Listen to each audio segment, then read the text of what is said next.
Okay. So ഇന്ന് നമ്മൾ ഈ എത്തിക്സ് ആൻസർ റൈറ്റിന്റെ വർക്ക്ഷോപ്പ് നടത്താനുള്ള മേജർ റീസൺസ് പറയുന്നത്, പൊതുവെ നമ്മളിപ്പോ UPSC പ്രിപ്പറേഷൻ തുടങ്ങുന്ന സമയത്ത് നമ്മൾ എല്ലാവരും ഫോക്കസ് ചെയ്യുന്ന കാര്യങ്ങളാണ് GS1. നമ്മൾ തുടങ്ങുമ്പോൾ തന്നെ നമ്മൾ പ്രിപ്പയർ ചെയ്ത് തുടങ്ങുന്ന കാര്യങ്ങളാണ് GS1, GS2, GS3 ഒക്കെ. നമ്മൾ ജനറൽ സ്റ്റഡീസിന്റെ ഭാഗമായിട്ടും നമ്മൾ പ്രിലിംസിനുള്ള ടോപ്പിക് ആയതുകൊണ്ട് തന്നെ നമ്മൾ എല്ലാവരും പ്രിപ്പയർ ചെയ്ത് വെച്ചിട്ടുണ്ടാവും. പക്ഷേ എത്തിക്സിന്റെ കാര്യത്തിലേക്ക് വരുന്ന സമയത്തേക്ക് ഇപ്പൊ PCM അറ്റൻഡ് ചെയ്തവർക്കറിയ എത്തിക്സ് എന്ത് ചെയ്തിട്ടുണ്ടാവില്ല, നിങ്ങൾ ചിലപ്പോൾ ക്ലാസ്സസ് കംപ്ലീറ്റ്ലി അറ്റൻഡ് ചെയ്തിട്ടുണ്ടാവില്ല, പ്രോപ്പർ ആയിട്ടുള്ള ഒരു ആൻസർ റൈറ്റിംഗ് പ്രാക്ടീസസ് എത്തിക്സിൽ പൊതുവെ നിങ്ങൾ ചെയ്തിട്ടുണ്ടാവില്ല. പലർക്കും എത്തിക്സിന്റെ നോട്ട്സ് അവൈലബിൾ ആയിട്ടില്ല, നോട്ട്സ് സ്വന്തമായിട്ട് നോട്ട്സ് ഇല്ല. And there are lot of problem with respect to എത്തിക്സിന്റെ ഒരു ആൻസർ റൈറ്റിംഗിലേക്ക് വരുമ്പോൾ. പക്ഷേ നമ്മൾ ബാക്കിയുള്ള GS1, GS2 അല്ലെങ്കിൽ GS3 ഒക്കെ വെച്ച് 2 3 ഒക്കെ വെച്ച് കമ്പയർ ചെയ്യുകയാണെന്നുണ്ടെങ്കിൽ സ്കോറിംഗ് പൊട്ടൻഷ്യൽ നോക്കുകയാണെന്നുണ്ടെങ്കിൽ വളരെയധികം സ്കോറിംഗ് പൊട്ടൻഷ്യൽ ഉള്ള കാര്യമാണ്. പലപ്പോഴും UPSC ആസ്പിറൻസിന്റെ ഇടയിൽ കാണുന്ന കോമൺ ആയിട്ട് വരുന്ന ഒരു പ്രോബ്ലം, എത്തിക്സ് പഠിക്കാതെ പ്രിലിംസ് പാസ്സായതിനു ശേഷം പിന്നീട് എത്തിക്സ് പഠിക്കുന്ന ഒരു കണ്ടീഷനിലേക്ക് പോവുകയാണ് ചെയ്യുന്നത്. അപ്പൊ അതിന്റെ ഒരു പ്രോബ്ലം എന്താണെന്ന് വെച്ച് കഴിഞ്ഞാൽ, നമ്മൾ പിന്നീട് പ്രിലിംസ് ഒക്കെ പാസ്സായി ജസ്റ്റ് 90 days സമയം ഉണ്ടാകുന്ന സമയത്ത് നമ്മൾ മാക്സിമം എത്തിക്സ് പഠിക്കാൻ നോക്കും. അപ്പം അവിടെ ഇവിടെയൊക്കെ നമ്മൾ എന്തെങ്കിലുമൊക്കെ ചെയ്യും, കുറച്ച് ആൻസർ റൈറ്റിംഗ് ചെയ്യും. പക്ഷെ ഇത്രയും മാർക്ക് പൊട്ടൻഷ്യൽ ഉള്ള ഒരു പേപ്പറിൽ വളരെ ലെസ് എഫോർട്ടാണ് നമ്മൾ പൊതുവെ കൊടുക്കാറ്. ഈ ഒരു ഇഷ്യൂസും അതിന്റെ ആൻസർ റൈറ്റിംഗ് നേരത്തെ തന്നെ അഡ്രസ് ചെയ്തിട്ട് ബൈ ഒരു 1 month കൊണ്ട് നിങ്ങൾ ഒരു എത്തിക്സ് ആൻസർ റൈറ്റിംഗിൽ ഒരു പ്രോപ്പർ ആയിട്ടുള്ള ഒരു ഗൈഡൻസോട് കൂടിയിട്ട് ഡെയിലി ആൻസർ റൈറ്റിംഗ് ഒക്കെ ചെയ്ത് നിങ്ങൾക്ക് കൃത്യം ഒരു ആൻസർ റൈറ്റിംഗിന്റെ സ്ട്രക്ചർ എന്താണെന്നുള്ളതും, അതേപോലെ തന്നെ GS1, 2, 3, 4 അല്ലെങ്കിൽ ഓപ്ഷൻ പേപ്പർ എഴുതുന്ന പോലെ അല്ല നമ്മൾ GS4ന്റെ ആൻസർ എഴുതുന്നത്, അല്ലെ? അപ്പൊ ആ ഒരു ഡിഫറൻസസ് എന്താ എന്നുള്ളതൊക്കെ മനസ്സിലാക്കാൻ വേണ്ടിയിട്ടാണ് നമ്മൾ ഇന്ന് ഇങ്ങനെ ഒരു വെബിനാർ വെച്ചിട്ടുള്ളത്. നമുക്ക് നോക്കാം. അപ്പൊ ബേസിക്കലി എന്തുകൊണ്ടാണ് എത്തിക്സ് അല്ലെങ്കിൽ എത്തിക്സ് ആൻസർ റൈറ്റിംഗിനെ പറ്റി നമ്മൾ പറയുന്നതിന് മുമ്പ് ഏറ്റവും ഇമ്പോർട്ടന്റ് ആയിട്ടുള്ള ചോദ്യം എന്താണെന്ന് വെച്ച് കഴിഞ്ഞാൽ, UPSC നമ്മളോട് ഹിസ്റ്ററി പഠിക്കാൻ പറയുന്നുണ്ട്. Because we need to know understand what is our culture, അല്ലെ? ഹിസ്റ്ററി പഠിക്കുന്നതിനനുസരിച്ച് നമുക്ക് മനസ്സിലാവും വീണ്ടും വരാൻ പോകുന്ന പ്രോബ്ലംസ് എന്തൊക്കെയാണെന്ന് നമുക്ക് അറിയാൻ പറ്റും, അല്ലെ? ഇപ്പൊ നമുക്ക് ഫ്രഞ്ച് റെവല്യൂഷനും അമേരിക്കൻ റെവല്യൂഷന്റെയും റീസൺസ് പഠിച്ചു കഴിഞ്ഞു കഴിഞ്ഞാൽ ഇനി ഒരു റെവല്യൂഷൻ വരണമെങ്കിൽ എന്തൊക്കെ റീസൺസ് വന്നു കഴിഞ്ഞാലാണ് റെവല്യൂഷൻ വരിക എന്നുള്ളത് നമുക്ക് മനസ്സിലാവും. അതേപോലെ തന്നെ നമുക്ക് എക്കണോമിക്സ് പഠിക്കുന്നതിന് ഗുണങ്ങളുണ്ട്, ഡേ ടു ഡേ ആപ്ലിക്കേഷൻസ് ഉണ്ട്, അതേപോലെ തന്നെ സൊസൈറ്റി പഠിക്കുന്നതിന്റെ ആപ്ലിക്കേഷൻസ് ഉണ്ട്, ജോഗ്രഫി പഠിക്കുന്ന ഇമ്പോർട്ടൻസ് ഉണ്ട്. Then why UPSC added ethics as ഒരു GS4 പേപ്പർ ആയിട്ട്? എന്തുകൊണ്ടായിരിക്കും എത്തിക്സ് എന്ന് പറയുന്ന ഒരു പേപ്പർ ആഡ് ചെയ്യാൻ കാരണം? ആർക്കെങ്കിലും പറയാൻ പറ്റുമോ? എന്തുകൊണ്ടായിരിക്കും UPSC എത്തിക്സ് എന്ന് പറയുന്ന ഒരു പേപ്പർ ആഡ് ചെയ്യുന്നത്?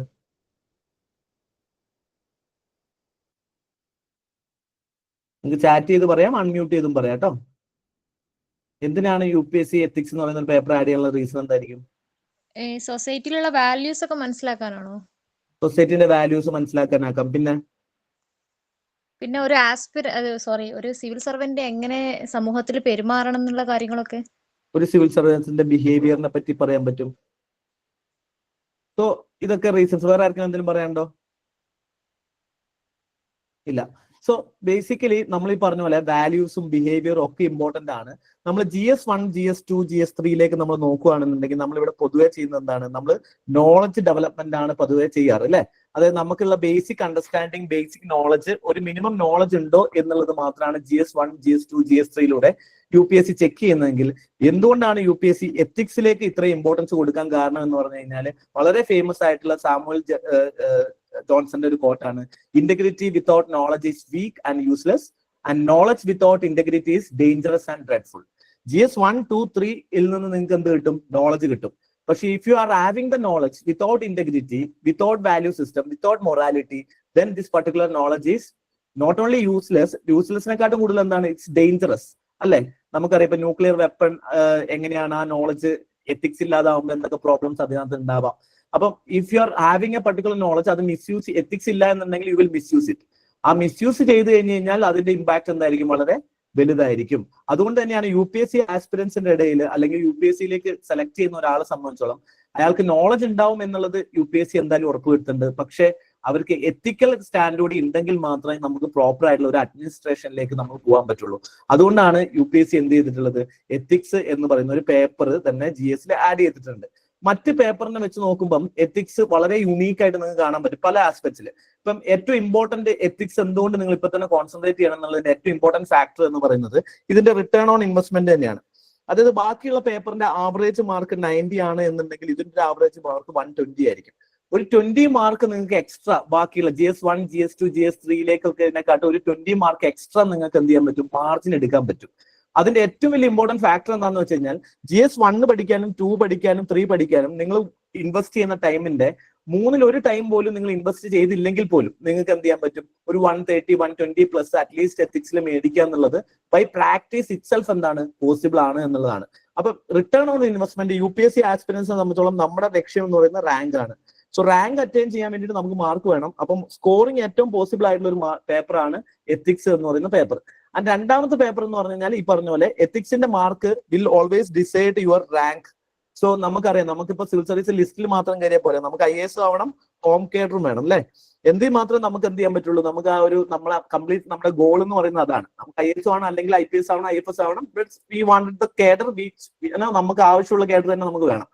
സോ ഈ റാങ്ക് ഡിസൈഡിങ് പേപ്പറിൽ ഒരു പേപ്പറാണ് essay, ethics and optional paper എന്ന് പറയുന്നത്. അതിൽ എത്തിക്സ് എന്താണ് വളരെ ഇമ്പോർട്ടന്റ് പേപ്പറാണ്.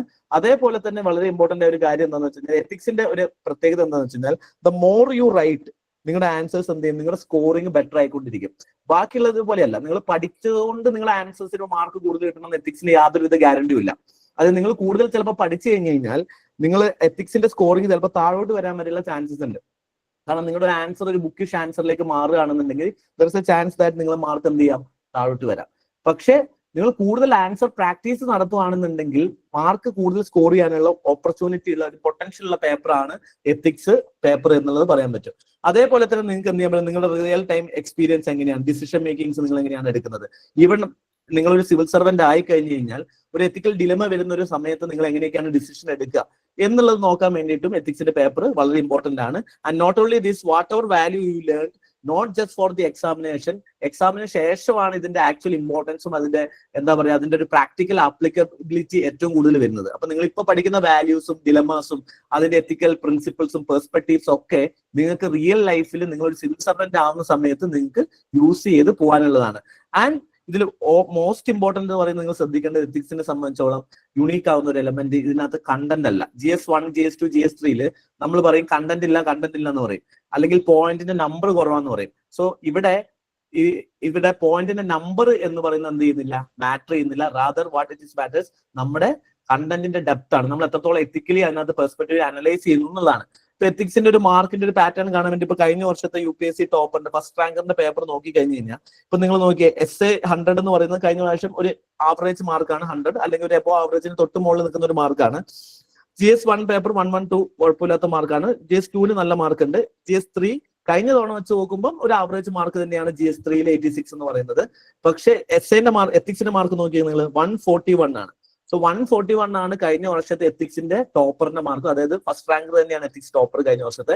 141 മാർക്കാണ് എത്തിക്സിന് എന്ത് ചെയ്തിട്ടുള്ളത്, കഴിഞ്ഞ വർഷത്തെ ടോപ്പർ ആയിട്ടുള്ള ഫസ്റ്റ് റാങ്ക് ശക്തി ദുബൈ മേടിച്ചിട്ടുള്ളത്. സോ ഇത്രയും മാർജിൻ ബാക്കിയുള്ളവരെ ഇപ്പൊ ഏറ്റവും ലാസ്റ്റിനകത്ത് വരുന്ന 125 ആണ് GS-നകത്ത്. അത് വെച്ച് നോക്കിയാൽ തന്നെ എറൗണ്ട് എന്താണ് ഒരു 50 മാർക്കറിന്റെ കൂടുതലായിട്ട് എന്ത് ചെയ്യാൻ പറ്റുന്നുണ്ട്, സ്കോർ ചെയ്യാൻ പറ്റുന്ന ഒരു പേപ്പറാണ് എത്തിക്സ് എന്നുള്ളതാണ്.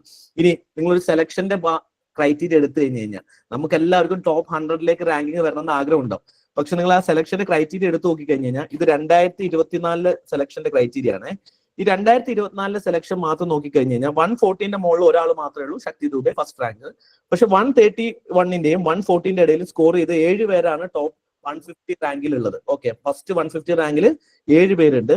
അതേപോലെ തന്നെ 121നും 130ക്കും ഇടയിൽ വരുന്നത് 44 ആളുകൾ എന്ത് ചെയ്യുന്നുണ്ട് എത്തിക്സിന്. 121നും 130 അതൊരു ആവറേജ് മാർക്ക് എന്നുള്ള എന്താ 120 ഇടയിൽ നമുക്ക് പറയാൻ പറ്റും. അതേപോലെ 111നും 120നും ഇടയിലാണ് 57 ആളുകൾ ഉണ്ടായിരുന്ന ആദ്യത്തെ റാങ്കുകളിൽ. പിന്നീട് അങ്ങോട്ട് ഇത് കുറഞ്ഞു വരുന്നത് നിങ്ങൾക്ക് കാണാൻ പറ്റും. അതായത് ടോപ്പർ എന്ന് പറയുന്നത് 81നും 90നും ഇടയിലും എത്തിക്സിന് മാർക്ക് കിട്ടിയിട്ട് ടോപ്പർ ആയിട്ടുള്ള ഒരാൾ മാത്രം നിങ്ങൾക്ക് ഇവിടെ കാണാൻ പറ്റുള്ളൂ. ഒരു 150 റാങ്കിന്റെ ഉള്ളിൽ വന്ന ഒരാളെ മാത്രമേ നിങ്ങൾക്ക് കാണാൻ പറ്റുന്നുള്ളൂ. അതായത് ഒരു 90 മാർക്കിന്റെ താഴെയാണ് നിങ്ങൾ വരുന്നത് എന്നുണ്ടെങ്കിൽ ദർ ഇസ് ലെസ് ലൈക്ലി എത്തിക്സിന് വരുന്നതെന്നുണ്ടെങ്കിൽ less likely that you be in the top 100. അപ്പൊ ടോപ്പ് 100ൽ നിങ്ങൾ വരണം എന്നുണ്ടെങ്കിൽ നിങ്ങൾ അറ്റ്ലീസ്റ്റ് ഏത് വേണം, ഒരു 111നും 120ന്റെയും റേഞ്ചിലായിരിക്കണം നിങ്ങളുടെ ഒരു എത്തിക്സിന്റെ മാർക്ക് എന്ന് പറയുന്നത്. അല്ലെങ്കിൽ ഈ ഒരു റേഞ്ച് വരുമ്പോൾ വളരെ പ്രോബബിലിറ്റി എന്താണ്, കുറവാണ്. ഒരാൾ മാത്രമാണ് 81നും 90നും ഇടയിൽ മേടിച്ചിട്ട് 150 റാങ്കിൽ വന്നിട്ടുള്ളത്. ഇത് തന്നെ നമ്മൾ കഴിഞ്ഞ വർഷം നോക്കുകയാണെങ്കിൽ 2021 മെയിൻസ് നോക്കുകയാണെങ്കിലും സെയിം സിറ്റുവേഷൻ നിങ്ങൾക്ക് ഇവിടെ റിപ്പീറ്റ് ചെയ്യുന്ന കാണാൻ പറ്റും. 140ന്റെ മുകളിൽ ഒരാൾ തന്നെ ഉണ്ടായിരുന്നുള്ളൂ. 131, 140ൽ കുറച്ചൊരു കൂടുതൽ ആളുകളുണ്ട്. 14 ദെൻ 121 കണ്ടത് ഇവിടെ എന്താണ് കൂടുതൽ ആളുകളുണ്ട്, 72 ആളുകളുണ്ട്. പക്ഷെ ഇവിടെ നിങ്ങൾ നോക്കിയേ 81, 90ൽ ടോപ്പ് 150 റാങ്കിൽ ഒരാൾ മാത്രമേ ഇവിടെ വന്നിട്ടുള്ളൂ. So if you are scoring 80 to 90 in ethics, which is an average mark for GS1, GS2 and GS3 ആണ് എന്നുണ്ടെങ്കിലും എത്തിക്സിൽ അതൊരു ആവറേജ് മാർക്ക് അല്ല, അതൊരു ബിലോ ആവറേജ് മാർക്കാണ്. സോ ടു ഗെറ്റ് റാങ്കിങ് ഒരു 150 പൊസിഷനിലേക്ക് നിങ്ങൾക്ക് എത്തണം എന്നുണ്ടെങ്കിൽ വളരെ ഇമ്പോർട്ടന്റ് ആയിട്ടുള്ള ഒരു ഫാക്ടർ ആണ് നിങ്ങളുടെ സ്കോർ അറ്റ്ലീസ്റ്റ് നിങ്ങൾ എന്ത് ചെയ്യുക, ആവറേജിലെങ്കിലും നിങ്ങൾക്ക് പ്ലേസ് ചെയ്യാൻ പറ്റുക എന്നുള്ളതാണ്. 1-1നും 120ക്കും ഇടയിലോ അതിന്റെ മുകളിലേക്കോ നിങ്ങൾ സ്കോർ ചെയ്യുന്നതിനനുസരിച്ച് നിങ്ങളുടെ റാങ്കിങ് പൊട്ടൻഷ്യൽ എന്താണ് കൂടിക്കൊണ്ടിരിക്കും. സോ അതുകൊണ്ട് തന്നെ നിങ്ങൾക്ക് പല GS1, GS2, GS3നെ കാട്ടും ഇമ്പോർട്ടന്റ് ആയിട്ടുള്ള നിങ്ങളെ റാങ്ക് ഡിസൈഡ് ചെയ്യുന്ന ഒരു പേപ്പർ എന്ന് പറയുന്നത് എത്തിക്സിന്റെ പേപ്പർ ആണെന്നുള്ളതാണ്. അപ്പൊ എത്തിക്സിൽ നല്ല രീതിയിൽ സ്കോർ ചെയ്തിട്ടില്ല എന്നുണ്ടെങ്കിൽ റാങ്കിങ് എന്ത് ചെയ്യും, പുറകോട്ട് പോകും. പക്ഷെ എത്തിക്സിന്റെ പ്രോബ്ലം വരുന്ന സമയത്ത് നിങ്ങൾക്ക് അറിയാം, ഇപ്പൊ വളരെ ഒരുപാട് ചലഞ്ചസ് ആണ് എത്തിക്സിന്റെ ആൻസർ റൈറ്റിംഗിലേക്കും എത്തിക്സിന്റെ പ്രോബ്ലം ആയിട്ട് വരുന്നത്. ഇപ്പൊ നിങ്ങൾ ബേസിക്കലി നിങ്ങൾ ഫേസ് ചെയ്യുന്ന എന്തെങ്കിലും കോമൺ ഇഷ്യൂസ് ഉണ്ടെങ്കിൽ അതൊന്ന് പറയാമോ? എത്തിക്സിൽ നിങ്ങൾ ഫേസ് ചെയ്യുന്ന ഇഷ്യൂസ് എന്തൊക്കെയാണെന്നുള്ളത് എല്ലാവർക്കും പറയാം കേട്ടോ. സർ, കണ്ടന്റ് ഡെവലപ്പ് ചെയ്യുമ്പോൾ കുറച്ച് കൺഫ്യൂഷൻസ് ആവാറുണ്ട്. കണ്ടന്റ് ഡെവലപ്പ് ചെയ്യുന്നതിൽ ഇഷ്യൂസ് ഉണ്ട് അല്ലെ? പ്രോപ്പർ ആയിട്ട് ഒരു കണ്ടന്റ് നമുക്ക് കൃത്യമായി ഡെവലപ്പ് ചെയ്യുമ്പോൾ എവിടുന്ന് കണ്ടന്റ് ഡെവലപ്പ് ചെയ്യണം എന്നറിയില്ല. പിന്നെ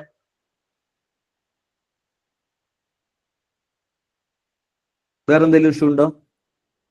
എല്ലാവർക്കും കണ്ടന്റ് ഇഷ്യൂ മാത്രമേ ഉള്ളൂ?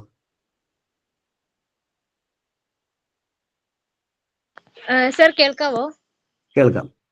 സർ, എത്തിക്സിൽ ആൻസർ ചെയ്തപ്പോ ഇപ്പൊ നമ്മുടെ ഡെയിലി ലൈഫിൽ ഇപ്പൊ ഇമോഷണൽ ഇന്റലിജൻസ് എന്നൊക്കെ നമ്മൾ പഠിക്കൂലേ, അപ്പൊ അത് നമ്മുടെ ഡെയിലി ലൈഫിൽ നമുക്കറിയാം നമുക്ക് എന്താണ് സിറ്റുവേഷൻ, ഇപ്പൊ ദേഷ്യമാണോ സങ്കടമാണോ ആ സമയത്ത് നമ്മൾ എങ്ങനെ പെരുമാറണം എന്ന്. അത് നമ്മുടെ ഡെയിലി ലൈഫിലുള്ള എക്സാമ്പിൾ കോട്ട് ചെയ്യുന്നതാണോ കുറച്ചും കൂടി എന്താ പറയാ ഇന്റർനാഷണൽ ലെവലിലോ അങ്ങനെ കുറച്ച് വലിയ രീതിയിൽ എഴുതുന്നതാണോ എക്സാമ്പിൾസ് കോട്ട് ചെയ്യണോ എന്ത് ചെയ്യണോ എന്നുള്ളതിനകത്തുള്ള ഒരു ഡൗട്ട് ഉണ്ട്. എങ്ങനെ എക്സാമ്പിൾസ് എടുക്കാം, എന്താണ് actually demand of the question എന്നുള്ളത് വലിയ രീതിയിൽ പല ചലഞ്ചസും നിങ്ങൾ ആക്ച്വലി എത്തിക്സ് റൈറ്റ് ചെയ്യുമ്പോൾ നമുക്ക് കുറെ ചലഞ്ചസ് ഉണ്ട്. ബേസിക്കലി ഒരു കോമൺ ആയിട്ട് ആസ്പിറൻസിന്റെ ഇടയിൽ വരുന്ന ചലഞ്ചസ് ആണ് നമ്മളൊന്ന് ലിസ്റ്റ് ചെയ്തിട്ടുള്ളത്. എത്തിക്സിന്റെ മേജർ ആയിട്ടുള്ള ചലഞ്ച് എന്ന് പറയുന്നത് there is no one book solution. ഇപ്പൊ പൊളിറ്റി പഠിക്കണമെങ്കിൽ ലക്ഷ്മികാന്ത് പഠിക്കാം, അല്ലെങ്കിൽ സ്പെക്ട്രം പഠിച്ച ഹിസ്റ്ററി പഠിക്കാം എന്ന് പറയുന്ന പോലെ എത്തിക്സിൽ നമുക്ക് പ്രോപ്പർ ആയിട്ട് ഇന്ന ബുക്ക് മാത്രം പഠിച്ചാൽ മതി. ഇപ്പൊ ലെക്സിക്കോൺ നമ്മൾ പറയെങ്കിലും ലെക്സിക്കോൺ എല്ലാവർക്കും ഒരേപോലെ അണ്ടർസ്റ്റാൻഡിങ് ആയിരിക്കണം എന്നില്ല. ഇപ്പൊ ഐശ്വര്യ പറയുന്നത് എത്തിക്സ് ആൻസേഴ്സ് വളരെ ഡൈനാമിക് ആയതുകൊണ്ട് ഓൺ ആൻസേഴ്സ് ഇവാലുവേറ്റ് ചെയ്യാൻ ബുദ്ധിമുട്ടുണ്ട്. ഓൺ ആൻസർ ഇവാലുവേറ്റ് ചെയ്യാൻ എന്തായാലും ബുദ്ധിമുട്ടുണ്ടാവും, കാരണം ഇത് സബ്ജക്ടിവിറ്റി ആണ് എത്തിക്സിന്റെ ആൻസറിൽ വളരെ കൂടുതൽ വരുന്നത്. അപ്പൊ നമ്മൾ സ്വയം ആൻസേഴ്സ് കറക്റ്റ് ചെയ്യുമ്പോൾ എപ്പോഴും നമുക്ക് നമ്മുടെ ആൻസേഴ്സ് എന്തായിരിക്കും കുറച്ചുകൂടി ബെറ്റർ ആയിട്ട് എപ്പോഴും ഫീൽ ചെയ്തുകൊണ്ടിരിക്കുക. അതുകൊണ്ട് നമുക്കൊരു ഒരു ക്രിട്ടിക്കൽ വ്യൂ പോയിന്റ് കിട്ടില്ല. ഇപ്പം വൺ ഓഫ് ദ ചലഞ്ചസ് എന്ന് പറയുന്നത് ഒരു സോഴ്സ് എന്ന് പറയുന്ന എത്തിക്സിന് നമുക്ക് എന്ത് ചെയ്യാൻ പറ്റില്ല, കാണാൻ പറ്റുന്നില്ല എന്നുള്ളതാണ്.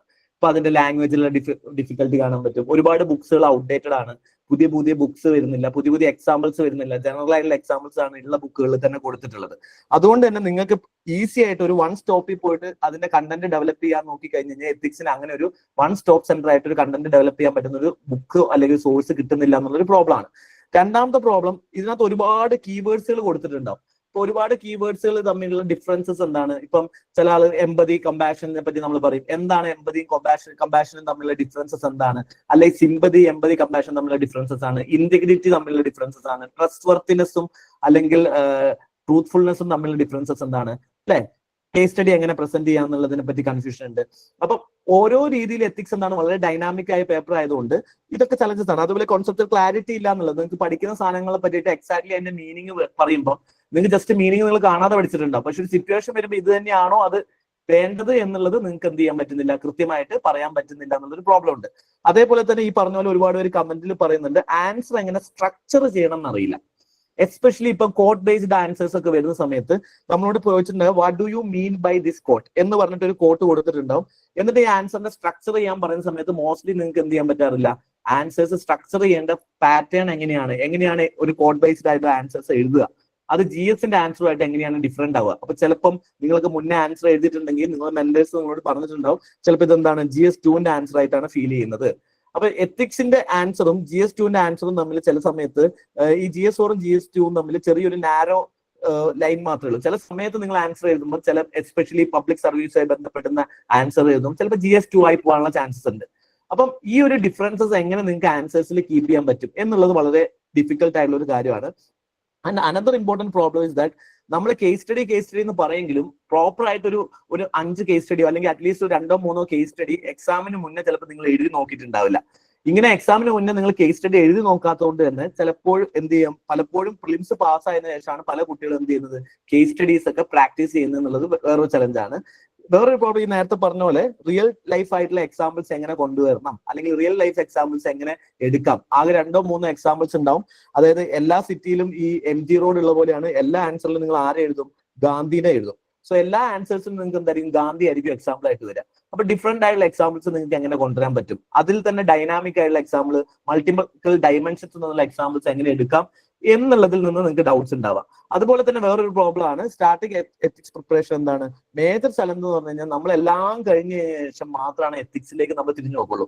നമ്മൾ GS1ഉം GS2ഉം പ്രിലിംസും പാസ്സായതിനു ശേഷമായിരിക്കും എത്തിക്സ് പ്രിപ്പയർ ചെയ്യാൻ വേണ്ടിയിട്ട് നമ്മൾ സ്റ്റാർട്ട് ചെയ്യുക.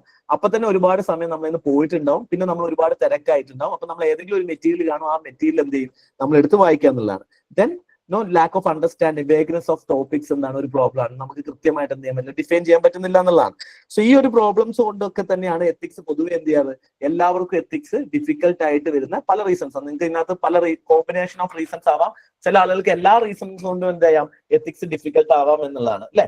അപ്പൊ നമുക്ക് ഇനി എന്താ ചെയ്യാന്ന് വെച്ച് കഴിഞ്ഞാൽ എങ്ങനെയാണ് ഈ എത്തിക്സ് പേപ്പർ അപ്രോച്ച് ചെയ്യുക, എത്തിക്സിനെ എങ്ങനെ ഡീകോഡ് ചെയ്യാം എന്നുള്ളതാണ് നമ്മൾ ഈ സെഷനിൽ നമ്മൾ ഇതുവരെ നോക്കിയത്. എത്തിക്സിന്റെ ഇമ്പോർട്ടൻസും അതേപോലെ തന്നെ എത്തിക്സിന്റെ ചലഞ്ചസും ആണ്. ഇനി how to decode ethics paper, എങ്ങനെ എത്തിക്സ് പേപ്പർ അടിപൊളിയായിട്ട് നമ്മൾ പഠിച്ച് ഒരു 120+ അല്ലെങ്കിൽ 130 അറൗണ്ടെങ്കിലും മിനിമം മാർക്ക് മേടിക്കാൻ പറ്റുക എന്നുള്ളതാണ് നമ്മൾ നോക്കുന്നത്. സോ ബേസിക്കലി എത്തിക്സിന്റെ പേപ്പറിനെ പറ്റി ജസ്റ്റ് ഒരു നിങ്ങൾക്ക് എല്ലാവർക്കും അറിയായിരിക്കും. There are section A and section B അല്ലെ. സെക്ഷൻ A എന്ന് പറയുന്നത് തിയറി ബേസ്ഡ് ആണ്, 130 മാർക്കിനായിരിക്കും സെക്ഷൻ Aയിൽ ഉണ്ടാവുക. സെക്ഷൻ B എന്ന് പറയുന്നത് ഇതിന്റെ പ്രാക്ടിക്കൽ ആപ്ലിക്കേഷൻ ആണ്. അതായത് ഇതേ തിയറിയുടെ കേസ് സ്റ്റഡി എന്ന് പറയുന്നത് സെപ്പറേറ്റ് പേപ്പർ അല്ല. കേസ് സ്റ്റഡി എന്ന് പറയുന്നത് ഇതേ തിയറി പേപ്പറിൽ നിന്ന് തന്നെ എടുത്തിട്ടുള്ള ഇൻസ്പയർ ആയിട്ടുള്ള അതിന്റെ പ്രാക്ടിക്കൽ ആപ്ലിക്കേഷൻസ് ആണ് കേസ് സ്റ്റഡീസ് എന്ന് പറയുന്നത്. ഇതിന്റെ 120 മാർക്കിനുമായിരിക്കും ഉണ്ടാവുക. കേസ് സ്റ്റഡീസ് ആകുമ്പോൾ ഒരു കേസ് സ്റ്റഡീസ് 25 മാർക്കിന്റെ കേസ് സ്റ്റഡീസ് വരാറുണ്ട്, 20 മാർക്കിന്റെ കേസ് സ്റ്റഡീസ് വരാറുണ്ട്. It's depends. അപ്പം ഒരു 120 മാർക്കിന്റെ കേസ് സ്റ്റഡീസ് ആണ് ഉണ്ടാവും. അതേപോലെ തന്നെ 130 മാർക്കിന്റെ ഒരു 13 ക്വസ്റ്റ്യൻസ് ആണ് സെക്ഷൻ Aയിൽ നിങ്ങൾക്ക് കാണാൻ പറ്റുക. അപ്പം ഫസ്റ്റ് ക്വസ്റ്റിൽ തന്നെ A, B എന്നിട്ട് അങ്ങനെ ആയിരിക്കും സെക്ഷണൽ ക്വസ്റ്റ്യൻസ് ആയിട്ടായിരിക്കും ഉണ്ടാവുക. അങ്ങനെ 13 ക്വസ്റ്റ്യൻസ് നിങ്ങൾക്ക് കാണാൻ പറ്റും. So this is theory and this is practical application of ethics എന്നുള്ളതാണ് നമുക്ക് കാണാം. ഇനി എത്തിക്സിന്റെ സിലബസിലൂടെ ഒന്ന് പോയി നോക്കി കഴിഞ്ഞു കഴിഞ്ഞാൽ വളരെ സിമ്പിൾ ആയിട്ട് പറയുവാണെങ്കിൽ എത്തിക്സിന്റെ സിലബസ് നമുക്ക് 8 കോർ ഏരിയാസ് ആയിട്ടാണ് എത്തിക്സിന്റെ സിലബസ് ഇരിക്കുന്നത്. ഇതിനെ വേണമെങ്കിൽ നമുക്ക് എന്ത് ചെയ്യാം, ഓരോ സിമിലർ സെക്ഷനെ വാങ്ങിയിട്ട് വളരെ സിമ്പിൾ ആയിട്ട് നമുക്ക് സെക്ഷൻസ് ആക്കി മാറ്റാൻ പറ്റും എത്തിക്സിന്റെ സിലബസ് എന്ന് പറയുന്നത്. ഇപ്പൊ ഇതിനകത്ത് ഫസ്റ്റത്തെ ഭാഗം തന്നെയാണ് എത്തിക്സിന്റെ ഫസ്റ്റ് ഭാഗത്തെ സിലബസ് ആണ് എന്തെന്ന് പറയുന്നത്, എത്തിക്സ് ആൻഡ് ഹ്യൂമൻ ഇന്റർഫേസ് എന്ന് പറയുന്നത്. ഇപ്പൊ ഈ ഒരു സിറ്റുവേഷനിൽ ഇവിടെ നിങ്ങൾക്ക് ഗ്രേറ്റ് ഇന്ത്യൻ കിച്ചന്റെ ഒരു പിക്ചർ കാണാം അല്ലെ. ഈ ഒരു പിക്ചർ നോക്കിയിട്ട് ഈ സിനിമ നിങ്ങൾക്ക് ഓർമ്മയുണ്ടെങ്കിൽ what are the ethical issues, നിങ്ങൾ ഈ ഒരു പർട്ടിക്കുലർ സിനിമയിൽ എന്തൊക്കെ ഇഷ്യൂസ് ഫൈൻഡ് ചെയ്തിട്ടുണ്ടായിരുന്നു എന്ന് പറയാമോ? എന്തൊക്കെ പ്രോബ്ലംസ് ആണ് ഗ്രേറ്റ് ഇന്ത്യൻ കിച്ചൺ എന്ന് പറയുന്ന സിനിമയിൽ നിങ്ങൾ കണ്ടിട്ടുള്ള പ്രോബ്ലംസ്? എന്തൊക്കെ എത്തിക്കൽ ഇഷ്യൂസ് ഉണ്ടായിരുന്നു അവിടെ? ഹലോ, പറയൂ. ഒരു വുമണിന് അവരെ പാഷന്റെ പുറകെ പോകാൻ പറ്റാതെ കൂടുതൽ ഈ അടുക്കളന്റെ ഉള്ളിൽ ഒതുങ്ങിക്കൂടുന്ന ഒരു കാഴ്ചയല്ലേ അതിൽ കാണുന്നത്? അതെ. എന്തൊക്കെ എത്തിക്കൽ ഇഷ്യൂസ് ആണ് അതുകൊണ്ടുള്ളത്? എന്തൊക്കെ പ്രോബ്ലംസ് നിങ്ങൾക്ക് ഇതിനകത്ത് കാണാൻ പറ്റും? സ്വന്തം ഇഷ്ടത്തിന് ജീവിക്കാൻ പറ്റാതെ മറ്റുള്ളവരെ അടിച്ചമർത്തലും. പിന്നെ ഓർമ്മല്ലേ, കുറെ കണ്ടിട്ട്. ശരി. വേറെ എന്തൊക്കെയാണ്? ആറ്റിറ്റ്യൂഡിന്റെ പ്രോബ്ലം കാണാൻ പറ്റില്ല. എന്ത് ആറ്റിറ്റ്യൂഡിന്റെ പ്രോബ്ലം ആണുള്ളത്?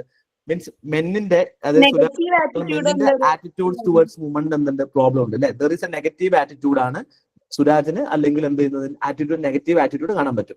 There is A patriarchal situations ആണ് ഈ സിനിമയിൽ നിങ്ങൾക്ക് കൂടുതൽ കാണാൻ പറ്റും. പാട്രിയാർക്കിന്റെ അതായത് വാല്യൂ സിസ്റ്റം ഇവിടെ കൂടുതൽ എന്തിലാണ് നിൽക്കുന്നത്, സൊസൈറ്റി പാട്രിയാർക്കൽ വാല്യൂ സിസ്റ്റത്തിലാണ് ഹോൾഡ് ചെയ്യുന്നത് നിങ്ങൾക്ക് കാണാൻ പറ്റും. അതൊരു എത്തിക്കൽ ഇഷ്യൂ ആണ് അല്ലെ. അതേപോലെ ആറ്റിറ്റ്യൂഡ് ഇഷ്യൂ ഉണ്ട്. ഈ സുരാജ് എന്ന് പറയുന്നത് ഇവിടെ എന്താണ്, ബേസിക്കലി ഒരു അധ്യാപകനാണ് ഈ സിനിമയിൽ. പക്ഷെ ഇയാൾ എന്ത് ചെയ്യുന്നുണ്ട്, പബ്ലിക്കലി ഇയാൾ ഹൈലി റെസ്പെക്റ്റഡ് ആണ്. പക്ഷെ ഹൈലി റെസ്പെക്റ്റഡ് ആണ്, പ്രോഗ്രസീവ് ആണ്, സ്കൂളുകളൊക്കെ എന്ത് പറയുന്നു വളരെ റെസ്പെക്ട് ചെയ്യുന്ന ഒരു മനുഷ്യനാണ്. പക്ഷെ അയാളുടെ പേഴ്സണൽ ലൈഫിൽ എന്താണ്, ഇയാൾ കുറച്ചുകൂടി പാട്രിയാർക്കൽ ആയിട്ടുള്ള കുറച്ചുകൂടി നെഗറ്റീവ് ഷെയ്ഡിലുള്ള ഒരാളാണ്. സോ ഇവിടെ ഒരു ഡിലമ നമുക്ക് കാണാൻ പറ്റും. പബ്ലിക് ലൈഫും പ്രൈവറ്റ് ലൈഫും തമ്മിലുള്ള ഒരു ഡിലമ കാണാൻ പറ്റും അല്ലെ. പിന്നെയോ ഇതിനകത്ത് എത്തിക്സ് നോക്കുകയാണെന്നുണ്ടെങ്കിൽ ഇയാൾ എന്ത് ചെയ്യുന്നുണ്ട്, വീടിന്റെ ഉള്ളിൽ ഉള്ള വാല്യൂ സിസ്റ്റംസ് എല്ലാം എന്താണ്, നെഗറ്റീവ് ആണ്, റൈറ്റ്സിന് അഗെയിൻസ്റ്റ് ആണ്. ഡൊമസ്റ്റിക് വയലൻസ്, ലോ വയലേറ്റ് ചെയ്യുന്നത് നിങ്ങൾക്ക് കാണാൻ പറ്റും, ഡൊമസ്റ്റിക് വയലൻസ് കാണാൻ പറ്റും അല്ലെ. ഈവൻ മാരിറ്റൽ റേപ്പ് പോലെയുള്ള സിറ്റുവേഷൻസ് വരെ ഈ സിനിമയിൽ നിങ്ങൾക്ക് കാണാൻ പറ്റും. സൂപ്പർസ്റ്റിഷൻസിനെ പറ്റി കാണുന്നുണ്ട്. Yes, educated without values and morals. നേരത്തെ പറഞ്ഞ പോലെയാണ്, നമുക്ക് എന്തുണ്ട്, നോളജ് ഉണ്ട്, പക്ഷെ എന്തില്ല, ഇന്റഗ്രിറ്റി ആൻഡ് വാല്യൂ സിസ്റ്റം ഇല്ല. സുരാജിനകത്ത് ഇന്റഗ്രിറ്റി നിങ്ങൾക്ക് കാണാൻ പറ്റില്ല. ഇയാൾ പുറത്ത് കാണുന്നതും പുറത്ത് പറയുന്നതും വീട്ടിനുള്ളിൽ ചെയ്യുന്നതും തമ്മിൽ വ്യത്യാസമുണ്ട്. ഇന്റഗ്രിറ്റി എന്ന് പറഞ്ഞാൽ എന്താണ്, നിങ്ങൾ എന്ത് ചെയ്യും, irrespective of where you are, നിങ്ങൾ ആര് കാണുന്നുണ്ടോ കാണുന്നില്ലെങ്കിൽ you will do the same things അല്ലെ.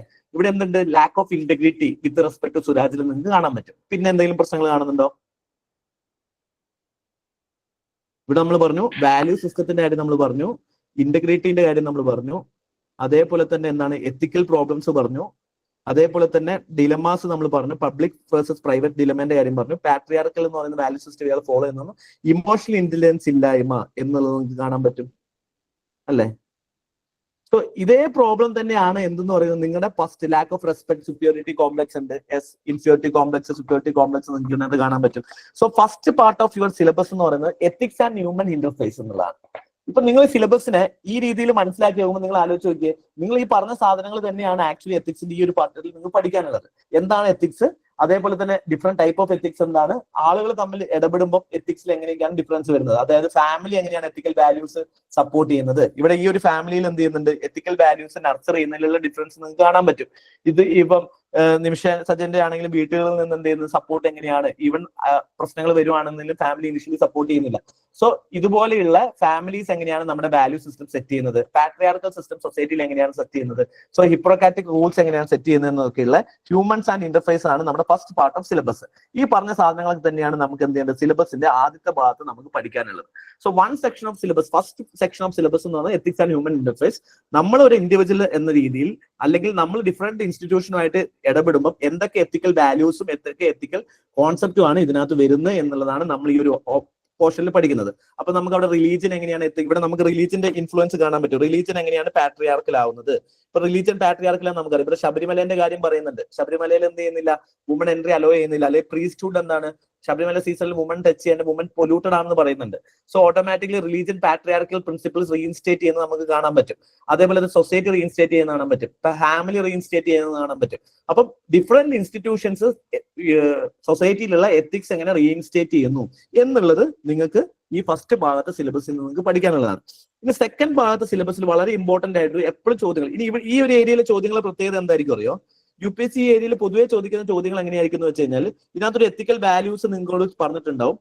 കൂടുതൽ വരുന്ന ചോദ്യങ്ങൾ ആ വാല്യൂ എന്താണ് അതിനെപ്പറ്റി ഡിഫൈൻ ചെയ്യുക, അല്ലെങ്കിൽ എന്ത് ചെയ്യാം ഫാമിലി എങ്ങനെയാണ് നിങ്ങൾ ഇൻഫ്ലുവൻസ് ചെയ്യുന്നത്, സ്കൂൾ എങ്ങനെയാണ് നിങ്ങൾ ഇൻഫ്ലുവൻസ് ചെയ്യുന്നത്, ഇത്തരത്തിലുള്ള ചോദ്യങ്ങൾ നിങ്ങൾക്ക് ഇവിടെ കാണാൻ പറ്റും. ഓക്കെ, രണ്ടാമത് ഏറ്റവും കൂടുതൽ ചോദ്യം വരുന്ന ഒരു ഏരിയയാണ് ആറ്റിറ്റ്യൂഡും ആപ്റ്റിറ്റ്യൂഡും തമ്മിലുള്ള ഡിഫറൻസസും.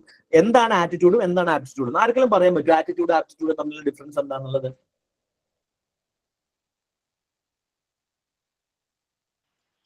സാറേ ആറ്റിറ്റ്യൂഡ് എന്ന് വെച്ചാൽ ഒരു കാര്യത്തിനോടുള്ള ഒരു മനോഭാവല്ലേ?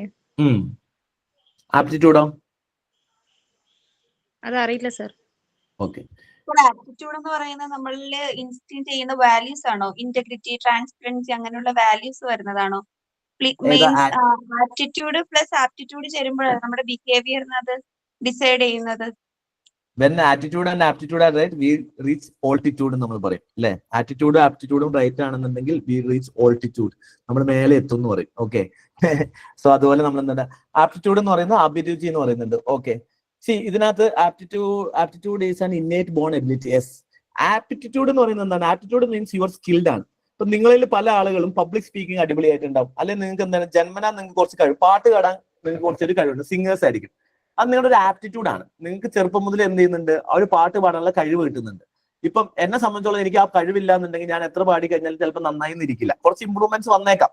പക്ഷെ എന്താണ്, അതെന്റെ ഒരു ഇൻബോൺ നേച്ചർ ആണ് അല്ലെ, ഒരു ഇന്നേറ്റ് എബിലിറ്റി ആണ്. ഒരു പർട്ടിക്കുലർ ജോബ് ചെയ്യാനുള്ളതോ ഒരു വർക്ക് ചെയ്യാനുള്ളതോ എന്റെ ഇന്നേറ്റ് എബിലിറ്റിനെയാണ് നമുക്ക് ആപ്റ്റിറ്റ്യൂഡ് എന്ന് വിളിക്കുക. പക്ഷെ ആറ്റിറ്റ്യൂഡ് എന്ന് പറഞ്ഞാൽ എങ്ങനെയാണ്, നമ്മൾ എന്തെങ്കിലും ഒരു ഒബ്ജക്റ്റിനോട് നമുക്കുള്ള പ്രീഡിസ്പോസിഷനെയാണ് നമ്മൾ എന്ത് വിളിക്കുക, ആറ്റിറ്റ്യൂഡ് എന്ന് വിളിക്കുക. അല്ലെങ്കിൽ നമ്മൾ അതിനെ എങ്ങനെ കാണുന്നു, നമുക്ക് പോസിറ്റീവായിട്ടും കാണാം, നമുക്ക് അതിനെ നെഗറ്റീവായിട്ടും കാണാം. ഇപ്പൊ നമ്മൾ പറയില്ല ചില അവരുടെ ആറ്റിറ്റ്യൂഡ് ഭയങ്കര മോശം എന്ന് പറയില്ല, അതെന്താ അതിന് പറയാൻ കാരണം എന്താ, അവർ ആ പർട്ടിക്കുലർ സ്ഥാനത്തിനോട് കാണിക്കുന്ന, ഇപ്പൊ പാട്രിയാർക്കി നേരത്തെ സിറ്റുവേഷൻ കണ്ടു, ഇവിടെ നിങ്ങൾ നോക്കിക്കഴിഞ്ഞു കഴിഞ്ഞാൽ പാട്രിയാർക്കൽ സിസ്റ്റത്തിനോട് ഇവരെന്ത് ചെയ്യുന്നുണ്ട്, സുരാജിന് ഒരു പോസിറ്റീവ് ആറ്റിറ്റ്യൂഡും നിമിഷയ്ക്ക് ഒരു നെഗറ്റീവ് ആറ്റിറ്റ്യൂഡും ആണുള്ളത്.